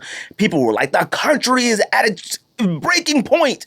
I said, man, they sold 600 pairs and they probably gave away 100 for free. I saw people on YouTube already reviewing them and stuff like that. Yeah. Look, man, there's more wackos on Earth than 666 of them, okay? But I hated the fact of how it was used, even from the side of just the regular person. Like, oh my God, the youth is crazy. Oh, the hell, going to hell, no way. Now, look, I won't own it because I'm a believer in that. Right. I'm not buying I feel like a Jesus shoe is disrespectful. I ain't buying that either. Like, I'm not buying either one, but I do believe in that energy from whatever. It's not even the energy. It's more of like I've been raised to not do that, been trained to be scared of that. Movies, everything's like stuff like that, you know. People were bringing up like Ozzy Osbourne and like Black Sabbath. They were bringing up all this stuff. And I said, it's not the same thing because that wasn't, those genre of music was like, I don't want to say underground. You had to go seek it to be a part of it. Right. It was very popular, very big, but it was very popular within a group of people. Okay. It wasn't like... It was Metallica when kind of the popularity, like, I feel like really came... It was when like Enter Sandman, like, got airplay on the radio. And it was like, it wasn't as... But see, Metallica wasn't as like... out there like Ozzy and all them. Like they were really like, you know, like whatever, Black Sabbath and all them. They were really, you know, whatever. I feel like back then you had to sort of seek it. It was a subculture. It was a group, whatever like that. I feel that way. I'm not versed in it because we didn't have social media. We didn't have the outlets to where this stuff could reach us. We just had TV. We didn't have things like that. So, like, it was much easier to choose not to understand this part of the world. Like, you know what I mean? Now we have social media. I can't, like, people are tweeting about it who are against it. Like, man, you're just furthering it along by trying to make your point. You're not stopping it. You know what I mean? So then it comes down to, like, you know, the whole thing with that situation with, like, I'm like, okay, well, you keep retweeting it, and then your followers keep retweeting it, and you keep showing it, and you keep showing. You're spreading the evil. You're spreading where whatever you consider this evil bad. You're not stopping it. Like you're not helping it. You're just trying to force your agenda on everybody. Oh, look what you're doing to the country. Yada yada yada. Now I call that stuff ammunition because, like I said, people will use it against. They'll use it against the youth. They'll use it against the country. They'll use it against anything to push their agenda. I used to I don't say love, but I used to watch all the videos, like cats fighting in the club, scrapping in the hood, somebody shooting guns in the hood. I used to watch those, and then now I look at them, especially after last year and all the race stuff. I can't stand seeing that stuff because my friends be like, yo, that was crazy. Look at them scrapping in the club. And I call it, and this is no offense to anybody, this is certain people. I'm like, man, that's just more white ammunition. Because they're going to use that. You see them fight. That's why the police are so rough. I mean, you guys are out there killing each other in Chicago. Yeah. They're using that stuff. These videos of people shooting and fighting and stuff. I hate that. Right. So then when I see this, Lil Nas X, look, I don't know nothing about Lil Nas X music except the Old Town Road. One of the biggest songs in the history of music. I actually think the song is fine. I like the song is catchy. It's a fine song. I'm not gonna say it's fire, but it was a fine tune. All right, didn't mind it. I saw a young kid who seemed like he just wanted to have fun and be different. That's what I saw. After that song, he still does, right? And he's pretty entertaining on Twitter. I'm not gonna lie to you. Yeah. I couldn't tell you another song of his if I wanted to. I looked up some videos this week he's always kind of dabbled in the quote-unquote weird. There's vampires, there's other crosses. This isn't super duper verse. What I saw though, which bothered me was, and not bothered me, it was the fact of his young and understanding of it. He's young, he's black, and he's gay. Okay? I feel like, for a lack of better term, and I don't mean sacrificed it to Satan, I mean sacrificed it publicly, he sort of threw all those things under the bus.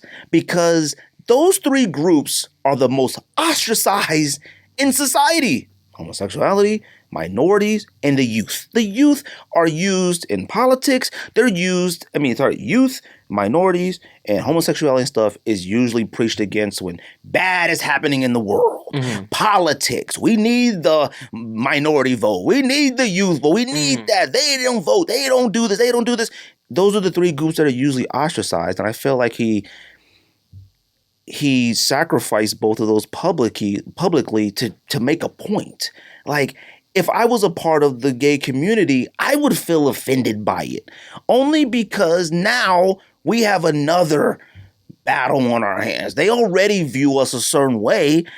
And now you've got us doing stuff with Satan and the shoe. And people aren't, and I'm not saying for me, I'm saying people aren't smart enough to separate the two. Right. I see people on Twitter. I mean, he's gay. What do you expect? I'm just like, God dang. And I feel like it's unfair to a large community of individuals who I feel are always happy and positive. I mean, for goodness sake, the representation of the gay community is a rainbow. You know what I mean? I've never thought anything otherwise. You know what I mean? And I feel like they've worked really hard to be, accepted by many and newly accepted by those who didn't accept them in the past. And now it's like another little wrench now. Then I see a black kid. And then look, the black community typically raised in the street, terrified of the devil, terrified of God too. Oh man, that's how I was raised. And a lot of my friends were raised the exact same way. It's like, man, why do you gotta do that? I don't want him as a young black artist, man, to be now vilified and you can't look at him. It's like seeing Jaleel White. I only see Urkel. Now when I see Lil Nas X, I only see Satan shoe. Doesn't mean he's that, but it's such a powerful message, it's hard to unsee it. Lil Nas X was on a Super Bowl commercial, and a few Super Bowl commercials, and I'm like, oh man, that's cool. Look at him. I don't know. He got another song, but now all I see is that, and that's all everyone else is gonna see. Is it fair? Absolutely not. We're talking about somebody who a lot of people are like, he's clearly reaching for something, more attention, more of that. I don't know. Yes and no, maybe. Because his video, I'm going to tell you, the song is fire. I think the song is actually pretty good. I think the song's good too. I think the song is pretty good. Video, I mean, it's weird, but it isn't it's a little weird. It isn't, I would have never found it. Right. I would have never known that video existed. Right. If it wasn't for the shoe and stuff like that. And then young. The youth is always going to get No matter what. No matter what. They're the ones that feel like you know what's funny is that the people love to blame the youth for a lot of things. And it's amazing because people that are my age are the ones who made the youth this way. We created a lot of this stuff, my generation. The internet, social media. We're sitting on piles of money for how they act with everything that we created. And then we hate them. And it's like, no, you started Facebook and MySpace, those internet. I tell people all the time, I was the first house in my neighborhood with the internet. I said, we saw cell phones. Like these kids never not known that. So it's like amazing that how much abuse the youth get based on stuff. Like, it's like, man, like we abuse the youth. And then as soon as they turn 18, here comes people, yo, vote for me. Yo, I need you to vote. Yo, come on, man. You change the world. I always said, I think this world, at some point, the United States of America needs a president that's under 40. At some point, it's going to have to happen because these old thoughts and ways of stuff just isn't working out anymore. Right. So that was my thing about it. And this is clearly my opinions. This is how I feel. I feel bad for those three genre groups because he's all three of them. Black, young, and homosexuality. That is already a hard thing to live in this country and be accepted one. But now you throw in the cover of Satan. Didn't say he worships Satan. Don't think he does. I don't know. But you've aligned yourself with the guise of it, the air of it. Yeah. I mean, first, it's Lil Nas X he's young, but he's also grown. He can do whatever he wants. He can make whatever kind of art he wants. That's 100% on him. And you don't think him doing all these things could be him saying, look, man, this is just me. This is what I want to do. It could be. Other people, I think it could be empowering for other people to be like, could be. Don't be embarrassed for your art. Because look, here I am, grinding on Devil, doing all this stuff. Everyone's vilifying me. And you know what? I don't care. I mean, because I'm Lil Nas X. I made a song. I created art, and this is my art. Everybody doesn't want to understand it. That's not my problem. I don't disagree with that because there have been plenty of people in the history of all genre of arts that have like taken the sacrifice so somebody else can do these things. I mean, you could even go back as far as Dennis Rodman. You can go to Madonna. You can go to people who were vilified for people to be able to do things like this. When it comes to somebody as young as him, music-wise, the song isn't that far off from the music that he made. I watched a few videos and listened to a few songs. I'm like, oh, his music isn't all whatever the song is, Old Town Road. It all isn't like that. I thought it was all. I thought it was that. It's nothing like that. No. So the song itself, nothing wrong with it. Like, it's literally speaking about your truth and all this. I saw it on Rap Genius. Like, he kind of talked about it. Like, okay, whatever. Right. And like you said, you could be 100% right. He could be like, you know what? I'm just gonna take all your stuff in order for it to open the doors for somebody else. The good and the bad is the thing that I feel like as I've gotten older, I'm not a religious person anymore. Right. I believe in God. I believe in stuff like that. But as I've gotten older, you know, you start to question a few things here and there. You're like, okay, man. You know, you do. It's just a natural thing. I don't feel like it's a bad thing. It's just natural. You know, I questioned it when I was in the church with my parents. I remember I got kicked out of Bible school because I said, what if we died and we go somewhere and like Buddha comes to me and says, you was worshiping the wrong God. They were like, no joke, was like, hey, let's talk real quick. Yeah. And I was like, there's so many things out there people worship. How do I know I'm worshiping the right one? Right. You know? And it was like, it's faith and all that. And I said, I get it. I understand it. I'm not going to ever go against anybody's faith. Never. Right. You believe what you believe. That's your faith. I just hate the fact, I don't think I wanted that for him. I don't think I wanted him. I hate when like these young promising people add these permanent things to their young lives so early. He's so young to add this permanent stigma to him. It may not be permanent. Maybe in a year, gone, maybe. But like as of right now, I see Lil Nas X. I just like, that's all I could think of. It's something I was told in regards to that, was that like, oh, this is his 15 minutes. Once that's up, then it's not going to matter anymore. Now, I don't agree with that. Because I think if we all stop watching Lil Nas X tomorrow, couple months he's gonna have another music video. Oh yeah, he's which still gonna might do be his more thing. shocking than the first. It might be more shocking than the other. You know what I mean? It's on a level brave.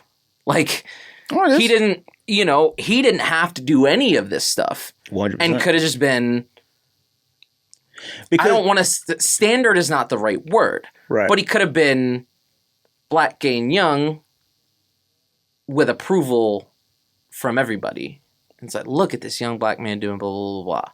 Instead, he's bringing the other into it and saying, fam, this is just me. I think somebody young and impressionable could see that and see this young black gay man doing whatever he wants. Someone being like, he's comfortable with himself. 100%. I'm a fan of his music. I can do the same thing. I 100% agree with that. It's just it isn't like when Kanye rapped one way and then he made 808 Heartbreaks. Mm-hmm. Now, the music isn't that different from what he makes. It's just the advancement of the art is way too fast to me. Okay.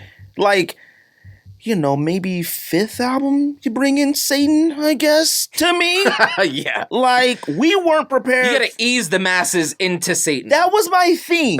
It wasn't like, the music video and stuff doesn't bother me. I don't care about that. Mm-hmm. Dancing on the devil. It's like, it's a little weird, but hey, man, I don't care. Yeah. Hey, it ain't my thing. Like, I thought the video was actually kind of cool. Mm-hmm. The same stuff, like, the costuming was. Yeah, like in all the other scenes, like, not. Right. Just that scene, but in all the other scenes, it was. Yeah, it was even with the stunning work. Old English, the angel came from down the house. Like, man, he put some money that went into this. Absolutely. The video, it is what it is. Mm-hmm. The alignment with the sneakers, then it was like, okay. I would have never thought anything like that about him if it wasn't for the sneaker. Right. The sneaker itself was like, okay, well, you made the video.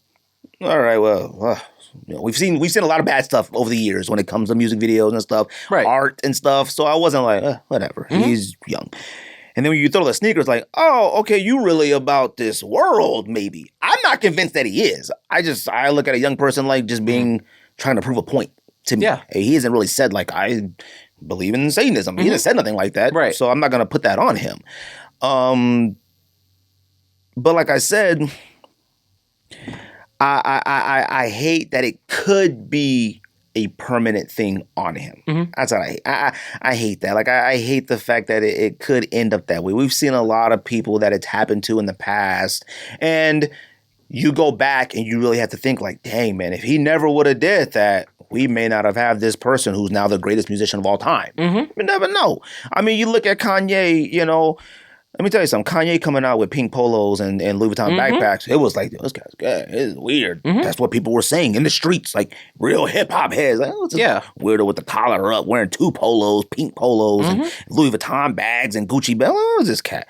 But now, you got grown men wearing standard Birkin purses and stuff now, So it's like, oh, well, you better pay homage. Like, because when everybody made fun of him, you wouldn't be able to walk down the street. Young Thug is walking around wearing Chanel purses. And I'm pretty convinced too. If Young Thug wanted to, he'd shoot me if he wanted to. Mm-hmm. All right. Yeah.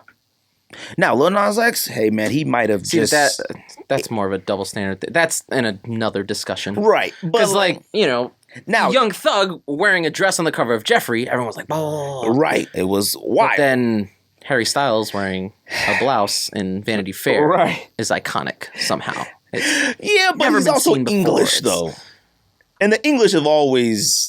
We come from the wigs. Rob Halford in metal. You know what I mean? Like, right. The lead singer Judas Priest was like one of the first openly gay metal artists. That's a fact.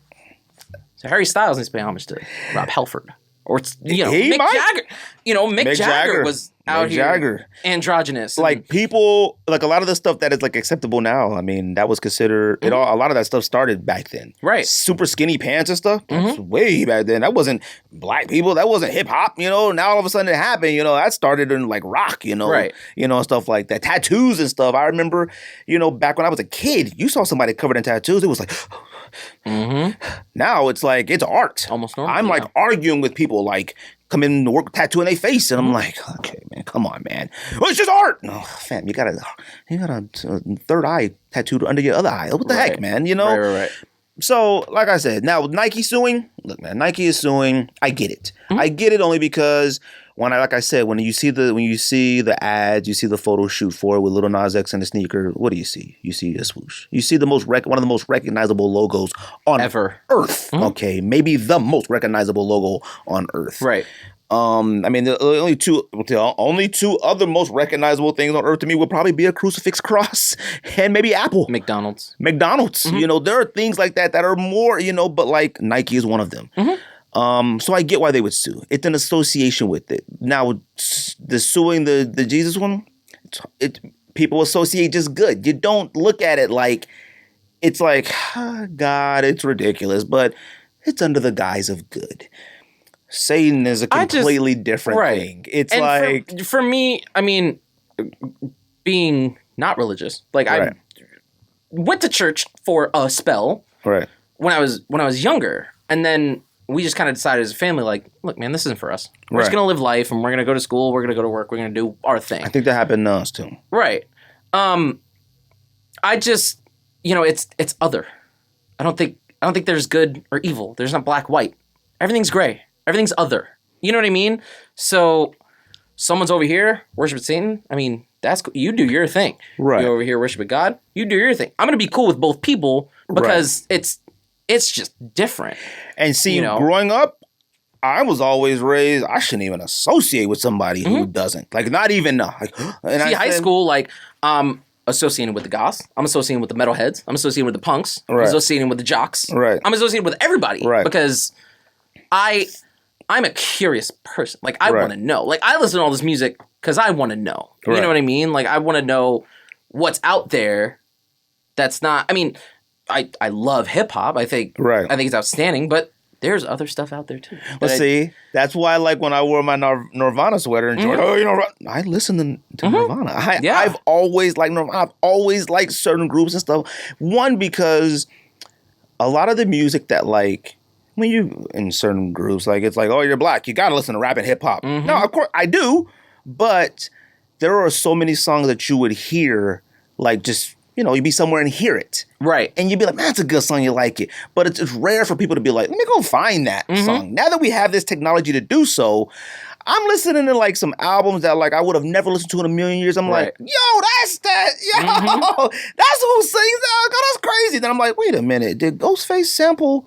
The heck? That's from all that stuff. And I'm like, man, this is dope. And I listen to it and I love that stuff. There's that meme with that dude at the party that's like in the corner and he's like, I bet they don't even know what song this is sampled from. Oh, like, that one with like, always like that. That meme with the dude standing in the corner and he got on like Off-White. Oh, and I bet they don't know these. They don't know how expensive these are. That was funny. But look, I get why Nike is suing. Is it right? I don't know. Is it wrong? I don't know. People just generally don't want to be associated with something that is viewed as evil and bad. Right. You're never gonna argue against. I'm out here like fucking bring it on. All right, like you're not. If they were not $1,000, like if they were just retail, I mean, I would probably try for a pair, honestly. See, because it doesn't bother you. No. The stuff, it's tight. I think it's cool. Like it would bother me to have it in my room, in my home. Like, and it just would only because, I mean, once I do believe in both. I believe that there can't be God. If there's nothing to come back. I believe that, you know, and. You know, I'm also a big fan of scary movies and stuff, you know, and I believe in that. And I could tell you some stories growing up. I could call my mom right now about stories in church where, like, people were possessed. Now, were they? I have no idea. Right. I was young, but boy, was it scary. Okay. And I'm telling you, I could call my mom right now and she would talk about it. It was terrifying. Right. Okay. And I seen stuff in that church that I had never seen in my life. All right. I mean, I'll tell a little bit. Like, this young lady was possessed. Now, what was she faking or not, or just attention? I have no idea. But boy, was it convincing. Right. The church pews, like, you could, as a little kid, you could crawl under them. She was slithering under them And I was like, this holy... My dad was there too. My dad never goes to church. Right. And my mom made him. And the boy, it sucked for him because he was like, what did I pick the wrong night to come? Yeah. I mean, it was wild. And they were yelling at her and demanding to know the name of the demon. And she was like, aggravation, like saying that. And I was like, I remember they locked us in the church. They were like, you're not supposed to leave because they can follow you home and stuff like that. We were in that church until 3 a.m. in the morning. We got there like 7, okay? Right. And we're little kids, and we're terrified. So they took us to another room, and they're like talking to her, and they're like, why are you here? And she's like, I want her. Like, I mean... Was it real? See, like, knowing myself, I probably would have taken one for the team. Like, look, I'll just bring her with me. Come on, let's go. Let's send all these people home so you and I can work this out and see what's going on with you. I had never seen nothing like that. I mean, my mom will tell you. Like, she was there. This ain't just me telling stories, all right? I was like, fam, this is nuts. Right. And I remember her mom, them, like, it put this on their family. Like, she just didn't kind of want to be near them. And she was different. It was a young lady. Yeah. And they would bring her to church every Sunday. Nobody want to sit by her. Didn't nobody want her there. She was dark skinned. She was like a little darker than me. No color, pale, cold, just like this, gone. And it was like something was happening. Right. I firmly believe that. But who knows? You know what I mean? So, like I said, I understand the Nike situation of it. I wish it wasn't a young black gay man because I feel like those genres are already vilified enough and people are going to use that against other stuff. You say, what the tweets about gaming, I was like, come on, man, you guys can't be serious. They were like, I told you so. I told you so. This was your proof? Like this now, like, no. The soul of the country and all that. Stop it. Do not use somebody's now to push your genre stuff. I didn't see these people tweeting none of this when the mass shooter was killing people. Like, you see what's happening in the country? Didn't say a word, but a sneaker. Nobody bats an eye. Right. And I'm sick and tired of people on the social media too. Look, let me tell you something. Not everybody in the world is a sneakerhead. Not everyone in the world knows that Nike had nothing to do with it. Right. See people online, oh my God, come on, guys. Nike would never. Fam, we know that. Senator Bill Jones from Wyoming has no idea. Right. All right. Shelly, senator in Tennessee, she doesn't know. All right. So they're gonna at Nike. They're at Nike. I should be ashamed. That's why I only wear New Balance. Whatever. But I'm glad you were on here to talk about it because you had a great point of view about it. I am. There's other people I did want to talk about it with, but like, it's just some more understanding. It's another, and we're doing top 10 or top 5. We'll do top 5. I think we're gonna do top 5. Top 5 controversial sneakers to us. What else did I have on the list? I don't know if there's anything. I know I had the thing with China. I mean, sneaker look, lawyer, Jay. I did want to talk to the sneaker lawyer. Read, maybe. No, it actually ended. So okay, yeah, so it's gone. That's okay. It's gonna start back up. Yes, but not now. eBay will be back. But I had that the China thing. Clearly people were kind of aware of it. Do you know any? I'm not entirely sure. All I know is that from what I understand is that brands, U.S. brands, typically, I guess U.S. brands, maybe not U.S., but I don't know, but brands started to question the work conditions of, I can't pronounce the name of the area, the Providence or whatever in China, that is the 5th largest producer of cotton in the entire world. Right.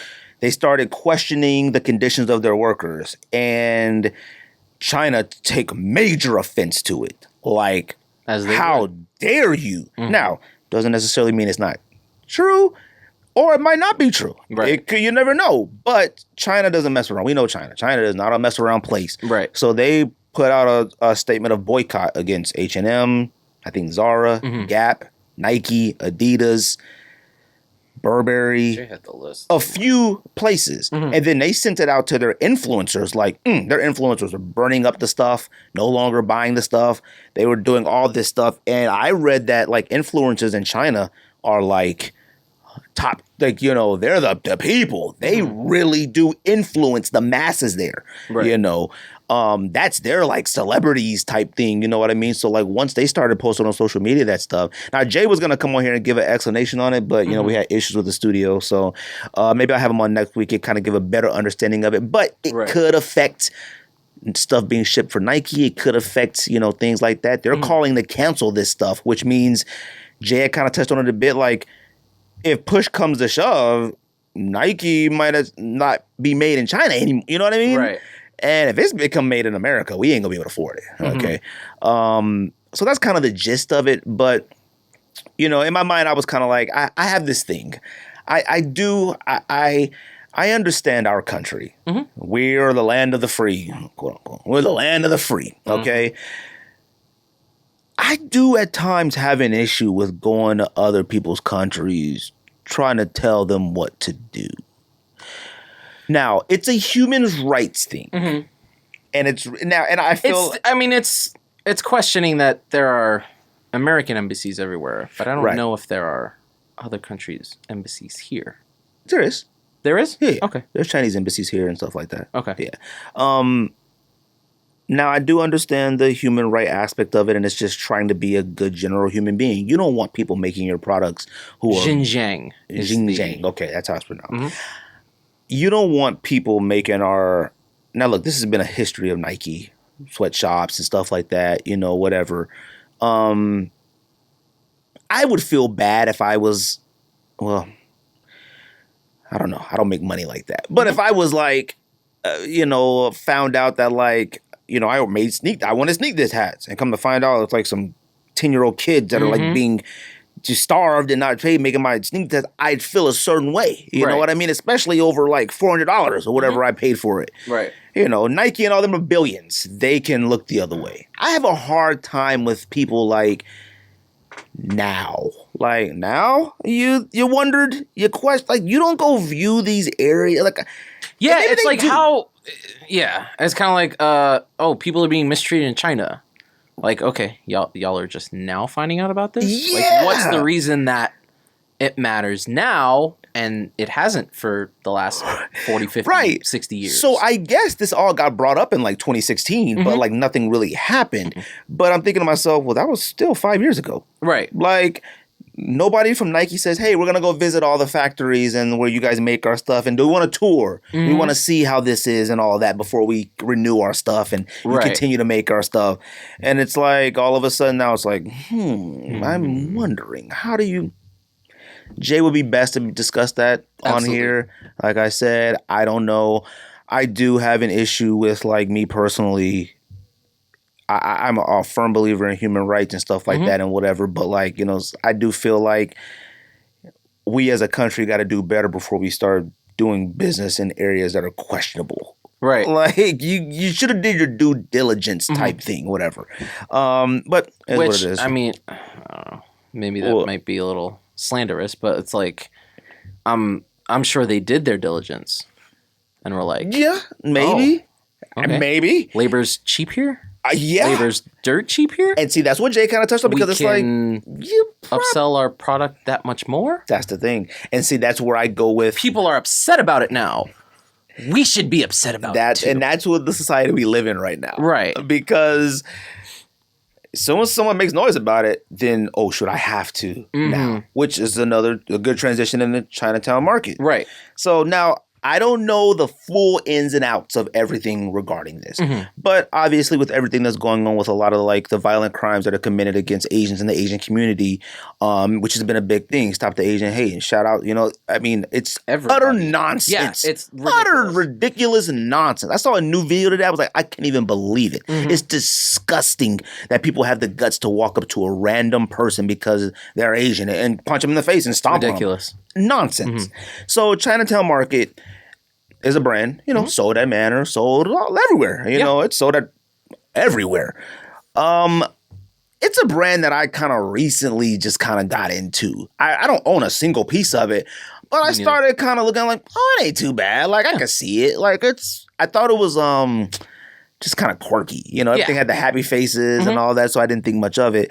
But I always used to wonder, why is it named Chinatown Market? Now, I'm sure it's out there, information out there. I didn't go bother to read it. But I always, because I believe it's a New York-based brand, correct me if I'm wrong, so I always just kind of assumed it was like Canal Street, like Chinatown, like... I think that's what they were trying to do. Right. Pay homage to like that type of culture of like Chinatown, the Canal Street, the bootleg type thing. Right. From what I understand. I will tell you this, that like I always was like, why is it called that? And every time they went live on Instagram, I used to watch the live to see if somebody was Chinese. I honestly did. Nobody ever looked Asian to me. Now, I used to be like, well, you know what? People don't know George is Mexican. He's half Mexican. And I'm like, well, maybe somebody's Asian. Like, I don't know. I don't know. I'm not going to sit there and be like, oh, how dare they? But I can honestly say, and now this might be based off of like, and I don't know about you, but like based off who I follow on social media, I have never seen anybody talk bad about Chinatown Market being called Chinatown Market. Yeah, me neither. Me neither. So, but that could just mean I don't follow a lot of Chinese people who maybe subgroup complain about it or in the comments on their posts. The one complaint that I did see was from someone who I know is not Asian American. Oh, okay. So it's like... Oh, yeah, so yeah. you're outraged. Yeah. Okay. Right. So, but I've never seen it before. Right, absolutely. I've never seen like, but now that it's a thing, like Stop Asian, not a thing, but like now that there's, you know, the Stop Asian Hate, stuff like that. Right. Now it's like, oh, now you're doing this. Now, do you think they should change the name? Because they've agreed. So they put a post on the social media account. I have it. It's a long post about. Very long. Yeah, they're going to change the name. And they're going to let everybody know what the name is. Now, I do feel like... We should have done this sooner, but it is never too late to do the right thing. So on and so forth. Yeah, I don't like that first sentence. I don't like that. Like, the right thing means that it was always right. Like, it should have... You could have been did this. It's only... I hate when people say that, like, it's never too late to do the right thing. It seems as if they were getting ahead of it. Like, I don't think anybody saw all the Asian hate crimes happening around the country and were like, Chinatown Market, you're to blame. Like, I didn't see any outrage as far as that once goes. That started getting up, then it started being like, Chinatown Market, like, this is appropriation type thing. Right. And I think more people, I don't think anybody really knew who was behind the brand. It's a white-owned brand. That's what I read. Right. I don't know. It's a white-owned brand. That's what I read.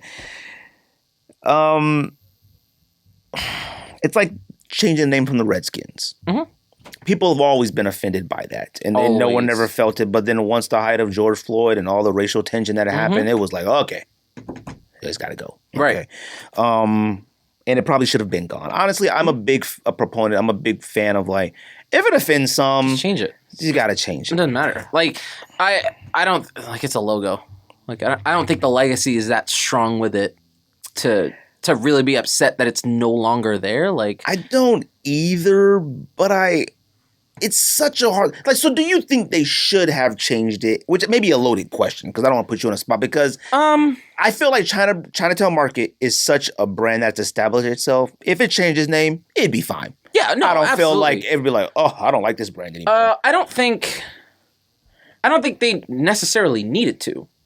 Right. I think had they just explained like, hey, look, this is what we're influenced by. We're influenced by Chinatown in New York City. We're influenced by Chinatowns everywhere. Right. Because that's the culture that we want to pay homage to, not appropriate.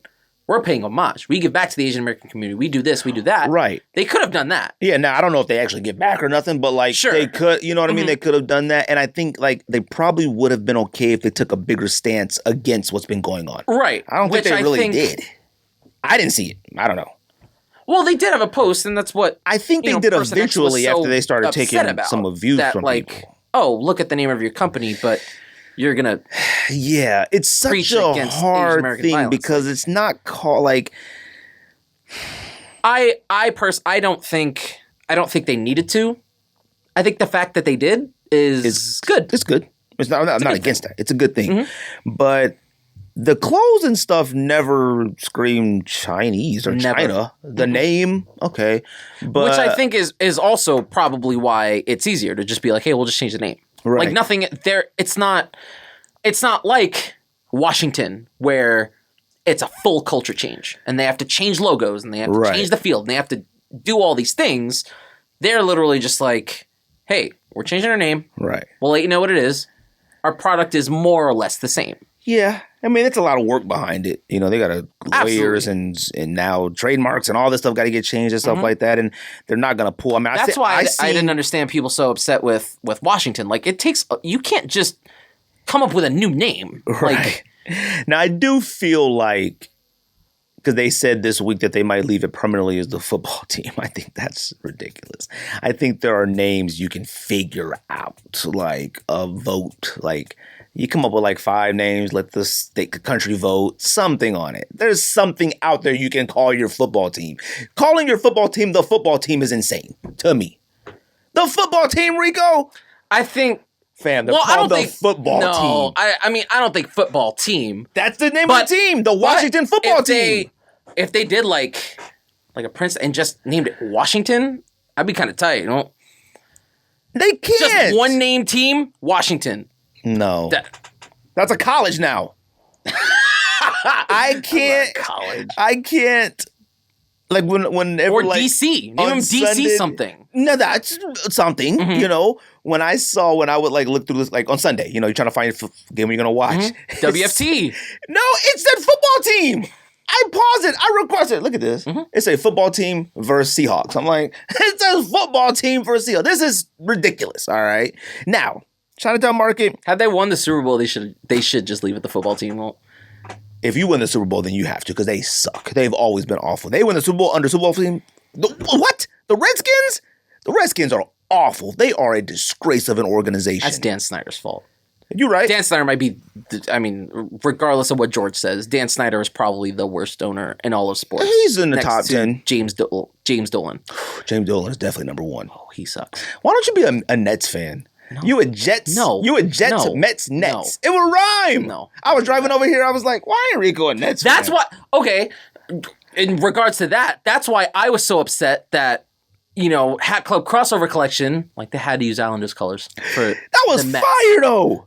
I have it. It's fire. Oh, okay. But that was fire. I hate the Islanders. I hate them. I hate them so much.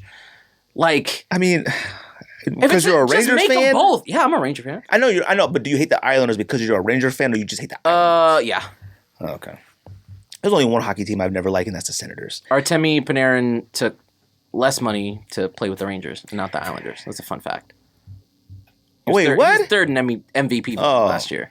Wait a minute. The Islanders are pretty good, though, aren't they? I hate them. I feel like they've gotten pretty better. Not matter. Oh, okay. We don't need to discuss that. Chinatown Market. Look, I'm glad they changed the name of it. That's cool. Whatever. I'm fine with it. Get ahead of it. Do your I do worry that, like, inspiration comes from everywhere. I hate that, like, it's come down to, like, look, I'm from LA. I know some white boys from Compton. If they wanted to make a brand and call it Compton, they would be vilified because they're white. For some odd reason, Compton is just associated with being black. All right. Now, it's developed his own persona with hip-hop and rap and stuff like that, so it's understandable. But, like, you can be extremely influenced by something that may not be your culture. Like, you go to New York, you go to...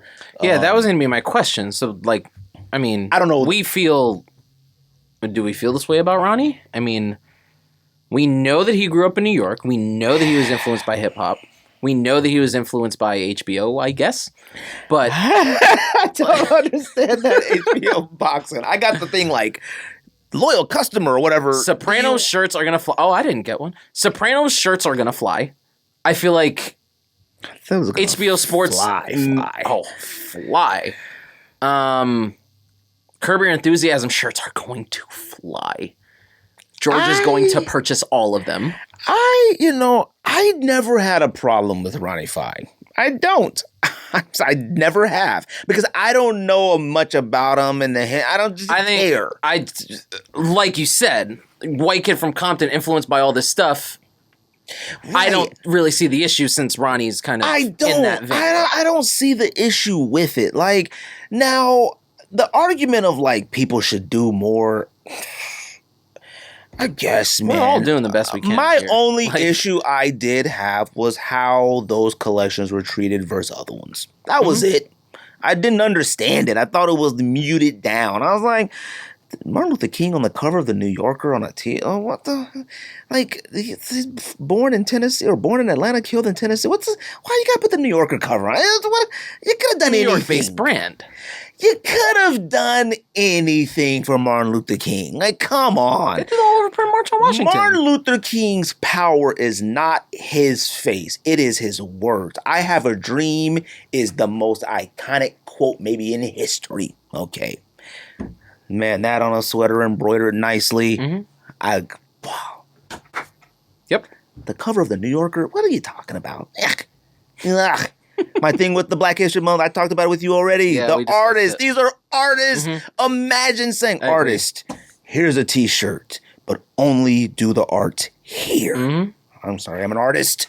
I want to do it on the back, the shoulders, and the arms. They were made poorly. They were made awful. All right. Shout out to the homie John King. Mine. He had got his. It's just too bad. It was too bad. But I feel like with Ronnie, it stretches. I had people that contacted me and said that the Simpsons shirts were awful. The t-shirts. But then people were like, the sweaters were phenomenal. There's a range. It was like, well, you know what? And I think that's kind of it too. It's like, well, we did 28 pieces of the Simpsons. Probably 15 of them are trash. My crew neck Kith sweater is incredible. Oh, and yeah. I've gotten some tees that have not. My Kith t-shirt I bought at Kith. I did buy phenomenal. One of those like Madison shorts, and those have just been... The sizing of those is all over the place because the large was way too big for me. So I bought a medium, and it looks insane. So it's like, all right, well, I'm not wearing this short. Ricky P, did he talk to you about... Do you want to talk NFTs? Do you want to do that? I don't know what that is.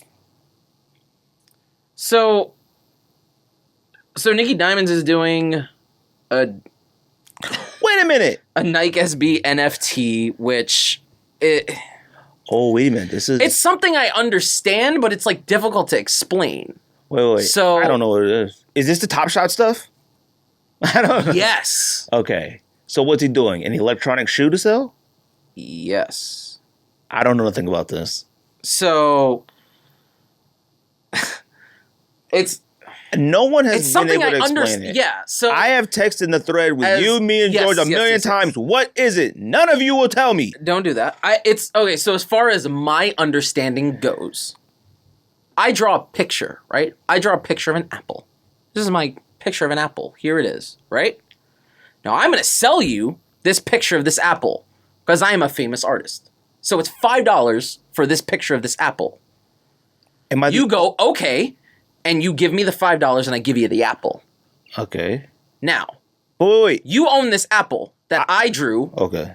I end up blowing up to be the most famous artist of all time, all right? Your $5 digital picture of an apple... But I own the only copy of this apple. You own the only copy of this apple. It is verified, it is registered, it is so on and so forth. Been from New York. Yeah. So now you're like, fam, I have Homeboy's apple. $1 million, first bid. Who wants? $1 million, $2 million, $3 million. Blah, blah, blah. But what's the point? What do you do with it? Someone pays you $1 million, and you want that $1 million. So that NFT is now transferred to him. Well, what does NFT stand for? Non-refundable. No. NFT. Because is the apple a LeBron James highlight? Non-fungible token. Fungible token. What? Okay, look. Even if you have something that is functionally... I'm going to have to call the homie from Wisconsin. It's not exactly the same, so it doesn't count. What? The homie from Wisconsin said that he could talk to us about a lot of this stuff because he knows about it. I'm going to have to call him one day. But like, so is that That's my understanding of it. And now, that's the same thing for Top Shot. For Top Shot, okay. Yes. So if I buy a LeBron James dunk on Jason Terry, let's say he jumped over Jason Terry, smashed on him. If I buy that, I own the only video version of this. That's impossible. That destroys what the internet is for. You don't own the only highlight of it. Because I could still go on YouTube. Okay. Okay. That's what I'm trying to figure out. Right. So... All right, let's bring it to the real world. Because this is where it got me. Because where it got me, it's like... Your example already exists, though. No. Apple is art. Like, right. You make a can of soup of Andy Warhol, that's it. That's kind of the point. That can't be NFT then. But it can. You know what I mean? Like, it can't. The thing for me, the thing that I refuse to understand is that it's got to turn into something tangible at some point. That was the thing for me. Now, I draw a real painting of this apple, and I hand it to you. You hand me 5 physical dollars. I then go on to become the most famous artist ever. Your physical copy of that apple is now worth $1 million, $2 million, $3 million. So you go, okay, you give me $3 million, and you take the picture of the apple. It's the same, except... Wait, what? Oh, I take the picture. I thought you meant take a picture of the apple. And that's the thing that I want to explain. Because you have the original copy of this apple. You have the original copy of this dunk. Yeah. You have the registered copy from NBA Top Shot of this dunk. Yeah, I could still go on YouTube and watch it. But that doesn't... Where's the value in it then? Like, if I bought this dunk... So the question is, where's the value in owning an original Leonardo da Vinci painting when I can go to Target and buy a print of the Leonardo da Vinci painting? Way different. Why? Fam, you got the original of a da Vinci. It's different. You have the original of this Top Shot NBA dunk. Oh, wait a minute. That's been verified and registered and blah, blah, blah, blah. So I'm buying like the actual footage? What is an original dunk if it's on the internet? We don't know what it is. We just don't know what it is. I know what it is. No, yes, I do. You can't. Okay, then you're telling me that it's the same. That game, that LeBron James game, is an NBA playoff game that was played on ABC. Did I buy the footage filmed on the ABC camera? I own the only original version of the footage filmed. I own that now. But yeah, there's other people that have it on the internet. But I have the OG, the real, in the 33 millimeter, whatever your film talk, the whatever it's filmed in. Do I own that? Because I can't. The value of a dunk is not the footage. It's I guess it is the footage, but it's the dunk. Like, I think the value is that it's from NBA Top Shot. I think that's the value there. What does that have to do with anything? You have it. It's registered with NBA Top Shot. So people want to pay you money for it. People might want to pay you a lot of money for it. You can't pay me money for something that you can go see. It kind of does. No. Now, you're Nicky Diamonds. You say he's making a dunk? Yeah, but... That makes sense. It's an NFT of a dunk. What's an NFT? Is it a video? Yeah. Okay, now, what's going to stop anybody from recording the video and putting it on YouTube? Absolutely nothing. Because you can rip it off of YouTube and put it on a USB drive. You absolutely can. But... We don't know what it is, Ricco. No. You absolutely can, but you are not going to have your authenticity checks. You're not going to have your all of that stuff from the original producer of the NFT. I'm making sense. I swear I'm making sense. I know what you're saying. Like, it's like, well, you just said there's no value in a Van Gogh if I go to Target to buy a print. Because you bought the print. You didn't buy the original painting of Van Gogh that's been curated. Yes, but you said that there's no value in the original because you can go buy the print. No. The original has value because curated is the better word. You have the value because it's been curated by artists. It's been curated like, hey, we did this up, down, left, right, center. This is an original Van Gogh that you own. Stolen Congratulations. By Lupin. Right. Yeah. So you go to Target and buy a print of the painting of the Van Gogh. That's a bad example. No, it's not. It's not a video. Art, original of art's anything. You said the apple. If you do the original of an apple, I get that. I got an original Ricco apple. Mm-hmm. Anybody can make a version of it, but I got the original one in hand paint, whatever he did, apple. That's different. We're talking about video. Anybody can watch the highlight on YouTube, but I have the NBA Top Shot curated highlight of this. How do you authenticate a highlight? That is an NBA Top Shot question. I gotta make some phone calls. I gotta call somebody. I'm gonna have to get the homie from Wisconsin here next week. I gotta ask him because it doesn't make any sense. Tell him to send cheese. Don't send a thing of cheese. I don't understand it. You got anything else you want to touch on? No, just that NFT thing. Just shout out to Ricky P. He sent that over. I might be a little angry about NFT now talking about this. You might have made it even more confusing.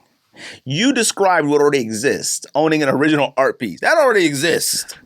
Yes! You can't own video footage. It's on the internet. You know what it be? No. See, I can understand somebody who has original footage of Kennedy before he was assassinated. That's original footage. Like, now that's original footage. Anybody can record that and put it on YouTube. Cool. But we're talking about the OG footage. That wasn't the camera back then, but you know what I'm saying. The original video footage of Kennedy in the back of the car before he was assassinated. That is something you should own. It shows up at Sotheby's and is like, hey, this is a reel of John F. Kennedy seconds before he was assassinated. This is the only copy of this thing, right? That's been curated by our artists. That's, to me, an now NFT. I'm sitting in the audience, just watching it on YouTube. Oh, seconds before Kennedy's assassination. Right. Boom. I'm watching it. But this isn't worth anything. But that was curated, so that is. Exactly. So the NBA Top Shot highlight is curated by whomever Top Shot is. It can't be. Because once it's already reached the internet, it's no longer, there's no value to it anymore. You can't. But the NBA Top Shot authenticity, the curation by NBA Top Shot is what gives it the value. Whatever the film is. I can see a picture of Starry Night by Da Vinci, but it's not the original. You would have to give me the actual tape from that playoff game with the entire game on it. The only tape that exists. That's the only existence on the original film of that. You're not going to give me the LeBron James shot on an OG film. What are you going to give it to me on? A USB drive? Or that little video thing they send you? That's not the OG. Like, what gives it value? That's my point. I understand. A Kennedy, I find a camera in an attic, and it go, oh my God, is that Martin Luther King's original speech video? Holy, I've just hit a gold mine. Mm-hmm. Now, there's plenty of videos of him on there, but this is the OG right here. Mm-hmm. There's no such thing as an OG highlight. There's the only OG highlights that might exist is someone who got, if anybody has footage of Wilt getting, if there's footage of Wilt Chamberlain getting 100 points. Okay. That's footage. I understand what you're saying. The only issue is that the NBA found a way to be like, oh, we can make this thing, we can authenticate it, we can call it an NFT, and now we can sell it on the internet. I seen somebody buying LeBron James Miami Heat highlights. What? So I'll give you an example. Now if you got a LeBron James Pop Warner football highlight as a child, that's OG footage. Not the game I watched live, and it might be still saved on some Miami Heat fans DVR. That's my confusing. That's my thing. Like, I get what you're saying, but they're not selling me the OG version of it. Like, if you're saying like, oh, this came directly out of the ABC camera. It's handed to me in something that I don't even know how to play because it only plays in certain devices. So is it the tangible thing? Is that what's tripping you up? Because that's what tripped me up. It's honestly the tangible thing. It's like this eventually has to turn into something tangible. It has to. How do you make value on something that everyone has? And then a good point was made to me regarding that. Now George bought Union 4s on GOAT. They're sitting in GOAT locker, right? Yeah. Waiting for the price to go up. Right. Once the price goes up, he's selling those Union 4s. Yes. And he will be getting money that he can put into PayPal. Okay, yes. I don't even know why it's funny. Yes. Now, nothing tangible happened. But that's why. But the value of those Union 4s are now in his PayPal account. That can turn to something tangible. And that's what I think. If Mans sold his NFT of LeBron dunk whatever on the Timberwolves for $200,000, at some point at the end of the transaction, he will be able to withdraw 200,000 real dollars, and that's your tangible thing. Wait a minute, withdraw? You don't just get paid for it? I have no idea how it works. I don't know. I need a professional. You're right.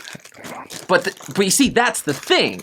Now, if George turns around, takes that money from them unions that he sold, buys something else to put in Goat Locker, there's still nothing actually tangible happening until he decides, I flipped enough stuff on Goat and PayPal that I can get pigeon dunks, and now they're in my hand. He has the OG Union 4s. Those are the OGs. There's no other versions. Those are the OGs. Goat crashes tomorrow. Goat's like, fam, everything in Goat Locker's gone. Then what? That's the thing. That's the NFT thing. I don't know if that's right. I don't know. Let's do top 10. That's my understanding of it. I understand what you're saying, but I don't understand it in video form. That's my thing. Okay.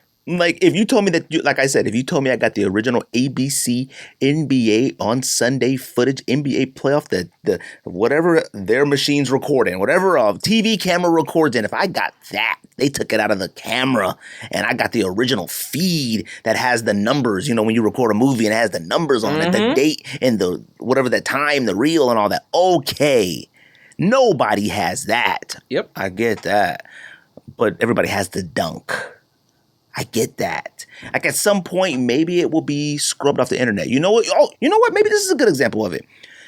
When you go back now and watch on YouTube, like, Jordan highlights, it looks awful. Like, I'm like, God dang, like, why does it look so blurry?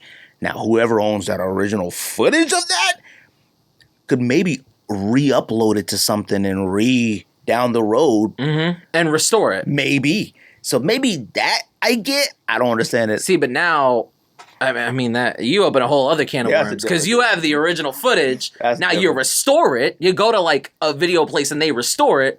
Now the value of it's gone. You can't go on YouTube and watch clear footage of like 96 Bulls against the Supersonics in the finals. It looks awful. It just looks like, God dang. I agree. I don't remember that. But now whoever has the original footage, it wouldn't look like that now. It wouldn't. If they restored it and then uploaded it to YouTube. That to me is fire. See, but then the value of it would be gone. Now, if NBC can sell that, we have the original footage of the NBA playoff finals. See, this is the thing that's worrying to me.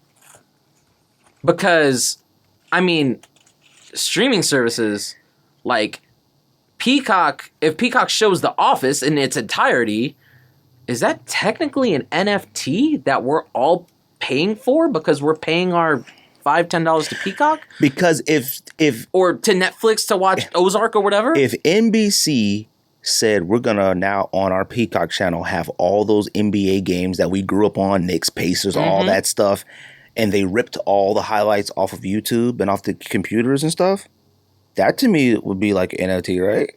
They now have everything that they've ever created NBA basketball wise only on Peacock. Wouldn't that be like the same thing?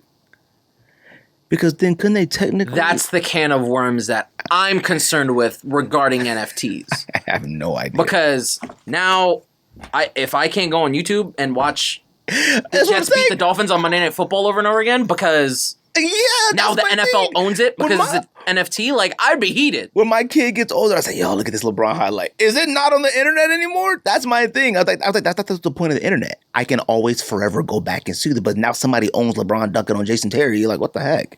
Let's do this top 5 and go home. Top 5. You want to go first? Do you have any honorable mentions? I have one. Okay. Top 5 controversial sneakers to us. My honorable mention is Cool Kai's. Those are very controversial. I'm gonna be honest with you. One, because it's making a pretty big splash. I will tell you that. And you can't argue it. It's a Jordan 1. You can't really argue it. But, even the news this past week that, like, I guess maybe fake news. I was gonna talk about the sneaker like that. Like, he's being sued. I guess maybe it's not true. And the amount of people that were like, finally, how could you not? Like, it was a big thing, I guess he's not really, but it's pretty controversial to me. I mean, I feel like it's right there. I wanted to put it in the top 5, but it's right there. I have it at 5. Okay. But I lumped them all together. Kai, Fugazi, anyone making a off-brand Jordan 1 or SB, Lotus, he's in there. Like, oh no, you can't have him in that 5. You can't have him in that 5. His is greater because his made you pay more attention to everybody else that was doing it and spawned additional. No, but I have them all lumped together, all counterfeit. And you have it at 5? Yeah, I have it all at 5. Let's do it then. You want? You have honorable mention? I mean, it's tough saying controversy in shoes. Like, I have the big Hurts because, like, they didn't get his permission, so they all went to outlets, and I bought both pairs for $40. I did too. Yeah. I was like, oh, look at these. I was gonna say LeBron 10 when an original release because it was $315, and everyone was like, "That's a lot of money." That's a lot. Which one was it that? I don't even remember. Maybe the denim ones or the Scooby Doo ones. It was the Jade box or something. Those maybe King's Crown box or something. See, I don't even remember. Like, that's why. I think you went a different controversial route than me. Maybe you didn't. We'll see. I also, like, I try to come up with 10. So, like, I have black and 10. I have black and tans. SB black and tans. Right, which was like an Irish thing or something like that. Yeah. I mean, I understand that. Like, that's sort of the route I went a little bit. Okay. You want me to go now first? I'll go first. Go ahead. Number 5, I have the Nike Alpha Fly Next Zoom X or something.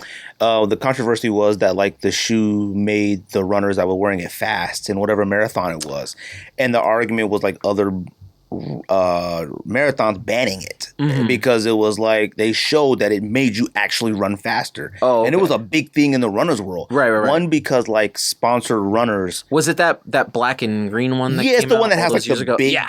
Gotcha. And one of the issues is that, like, people are sponsored runners. If I'm sponsored with Brooks and they haven't yet made a shoe that makes me run fast, it wasn't fair to them. They thought it wasn't fair. Right. So a lot of the marathons were banning those sneakers. I thought that was a pretty big deal because, one, I was like, I mean, that's why we bought a lot of sneakers. Like, when you were into athletics, you thought, like, oh, I'm going to buy the Pippins because I'm going to play better. You know what I mean? I'm going to buy the Michael Johnsons for untracked. I thought Nike actually made a shoe that made you faster, and it was like, you know? And it made me think, like, well, they actually come out with a shoe that makes you jump higher. Is the NBA going to, like, ban it? Which they kind of did at one point on some shoe, but I can't remember what it was called.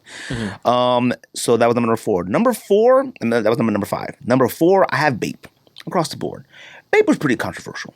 I find it amazing how Bape, and I feel like it was a big Pharrell effect. Like, Bape became really okay because when it originally came out, it was like, this is like Air Force One. I don't know how.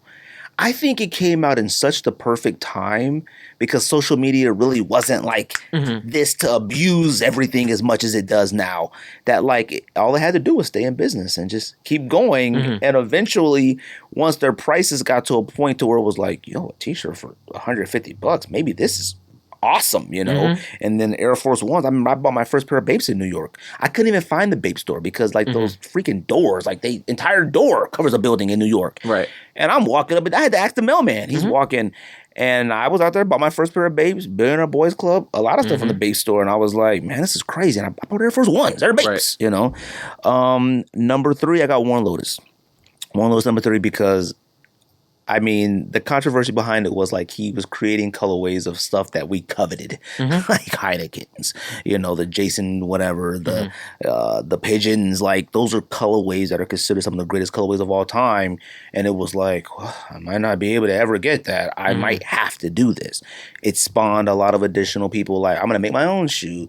It brought more light to other companies and brands that have already been doing it. Right. I forgot about Fugazi and all them. That stuff has been around, but I forgot all about it. So it was like, dang, it really did something, you know, being sued by Nike. We haven't heard of a lot of, you really never hear much about Nike's legal team, but it was like everybody was playing lawyer that week. Everybody's on YouTube with the dockets and stuff. I'm like, relax. Number 2, I got the Bessie Ross Air Max 1s. Okay. It really wasn't controversial, like, the controversy of it was like, it was at the height of, like, racial tension, Kaepernick kneeling. Once it started being, I feel like this was one of the, it reminded me of that era of, like, NWA and stuff, and they were like running over the rap CDs. Oh, the rap! This is gangster rap. Mm-hmm. All the senators, all the politicians and governors were like, "This is America! How dare Betsy Ross?" And I was like, "God dang! Like, y'all don't even know what an Air Max 1 is. Like, don't even play me like that. Like, don't act like y'all." They treated it as if like, you know what? I'm no longer camping. Like, you don't know anything about. That's what makes me so mad about the Lil Nas X thing. Like, y'all know nothing about the sneaker community. What is like? Don't use something you know nothing about to try to push your thing. Right. That was my thing with the Betsy Ross thing. I mean. First of all, the shoe was fire. I mean, the flag on the back, I don't think if it wasn't for everything going on at that time, I don't think I would have known. I've never looked into the Betsy Ross flag. I know about it, but I've never thought nothing of it. Like, you know, even when Kanye came out with the Confederate stuff, you mentioned earlier, I'm not going to lie to you, I wanted the jacket. I never thought nothing of the Confederate flag like I did. And I was younger, but I should have probably known. That's another thing that may be getting misconstrued, but it's like, racist white people kind of ruined it for everybody. Yeah, that's the thing. It was like, you probably could have let it slide, but it's like, man, if you bring it to the forefront to always at bad moments, like I'm protesting against minorities, here's my flag. If you're like, dang, man, you made this even worse now. We probably let it slide.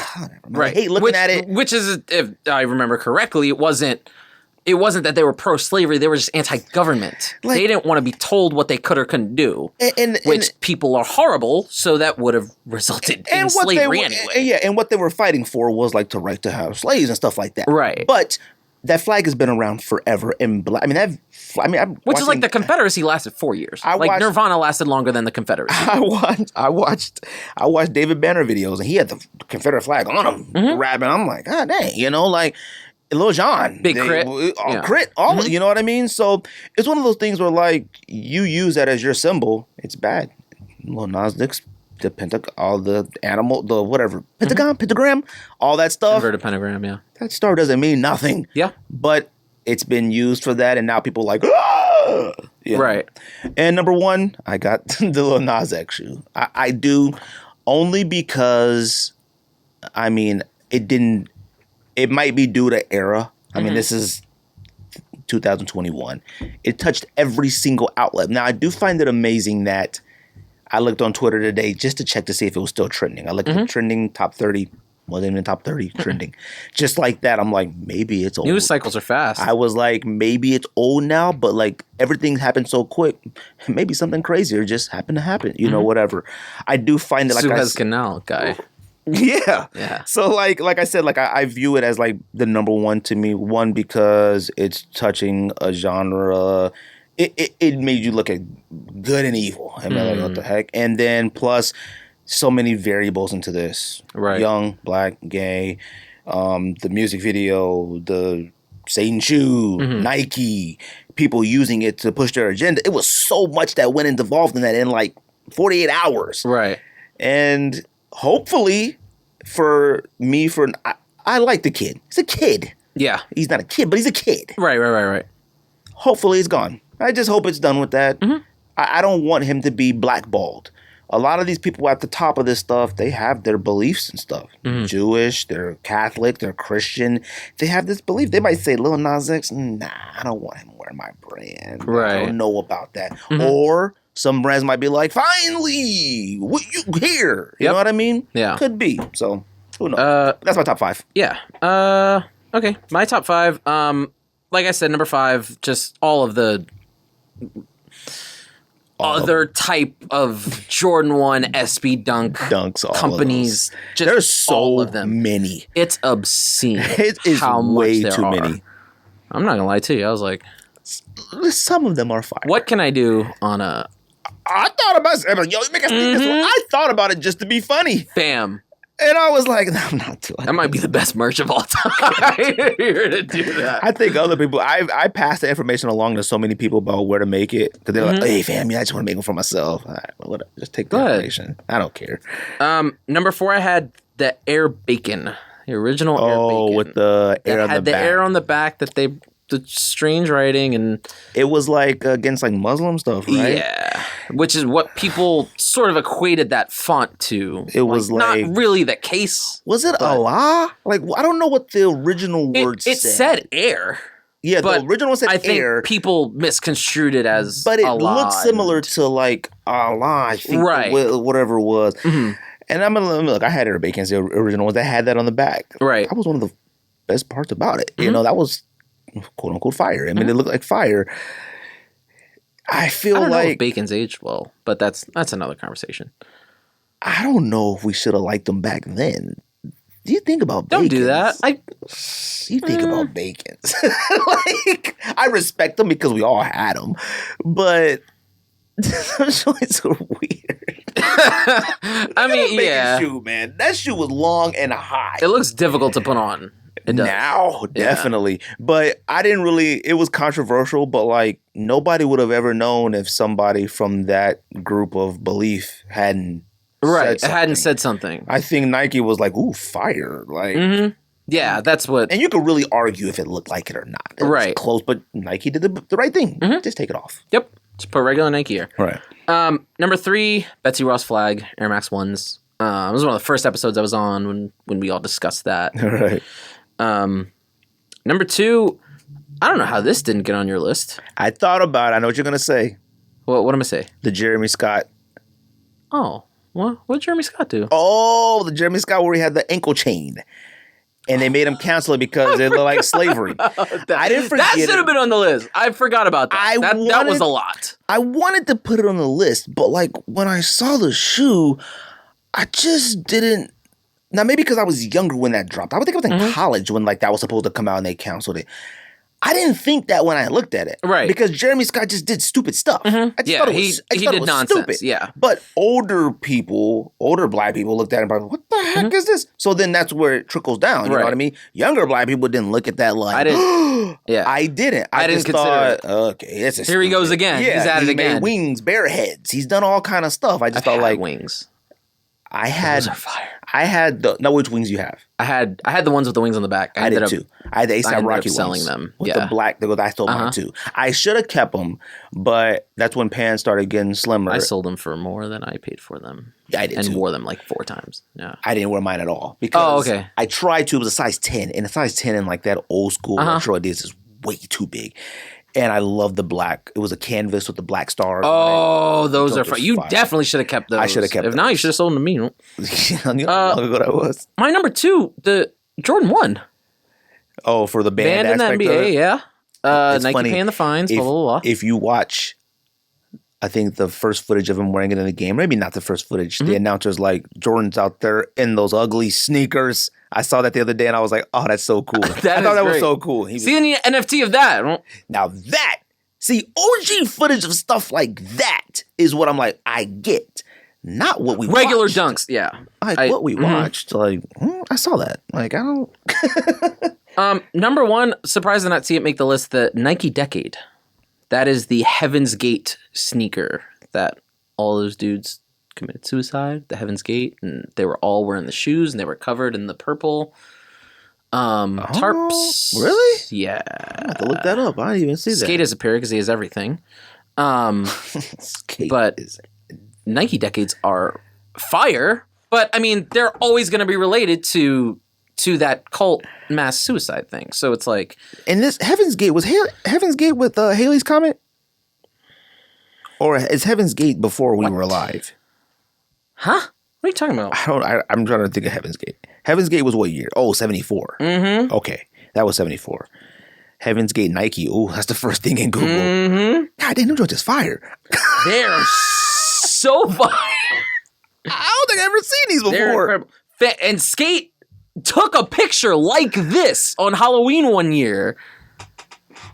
And I was like, one of the... Skate Wildin'. Yeah. But... These have had to have retroed before and they called them something else. These is fire. those are fire. Fam, I might I can't remember... I had a long conversation with someone on Instagram. I cannot remember who they are, but they said that they were house sitting for someone who collects like really, really dark memorabilia and stuff. So he had like 8 pairs of those.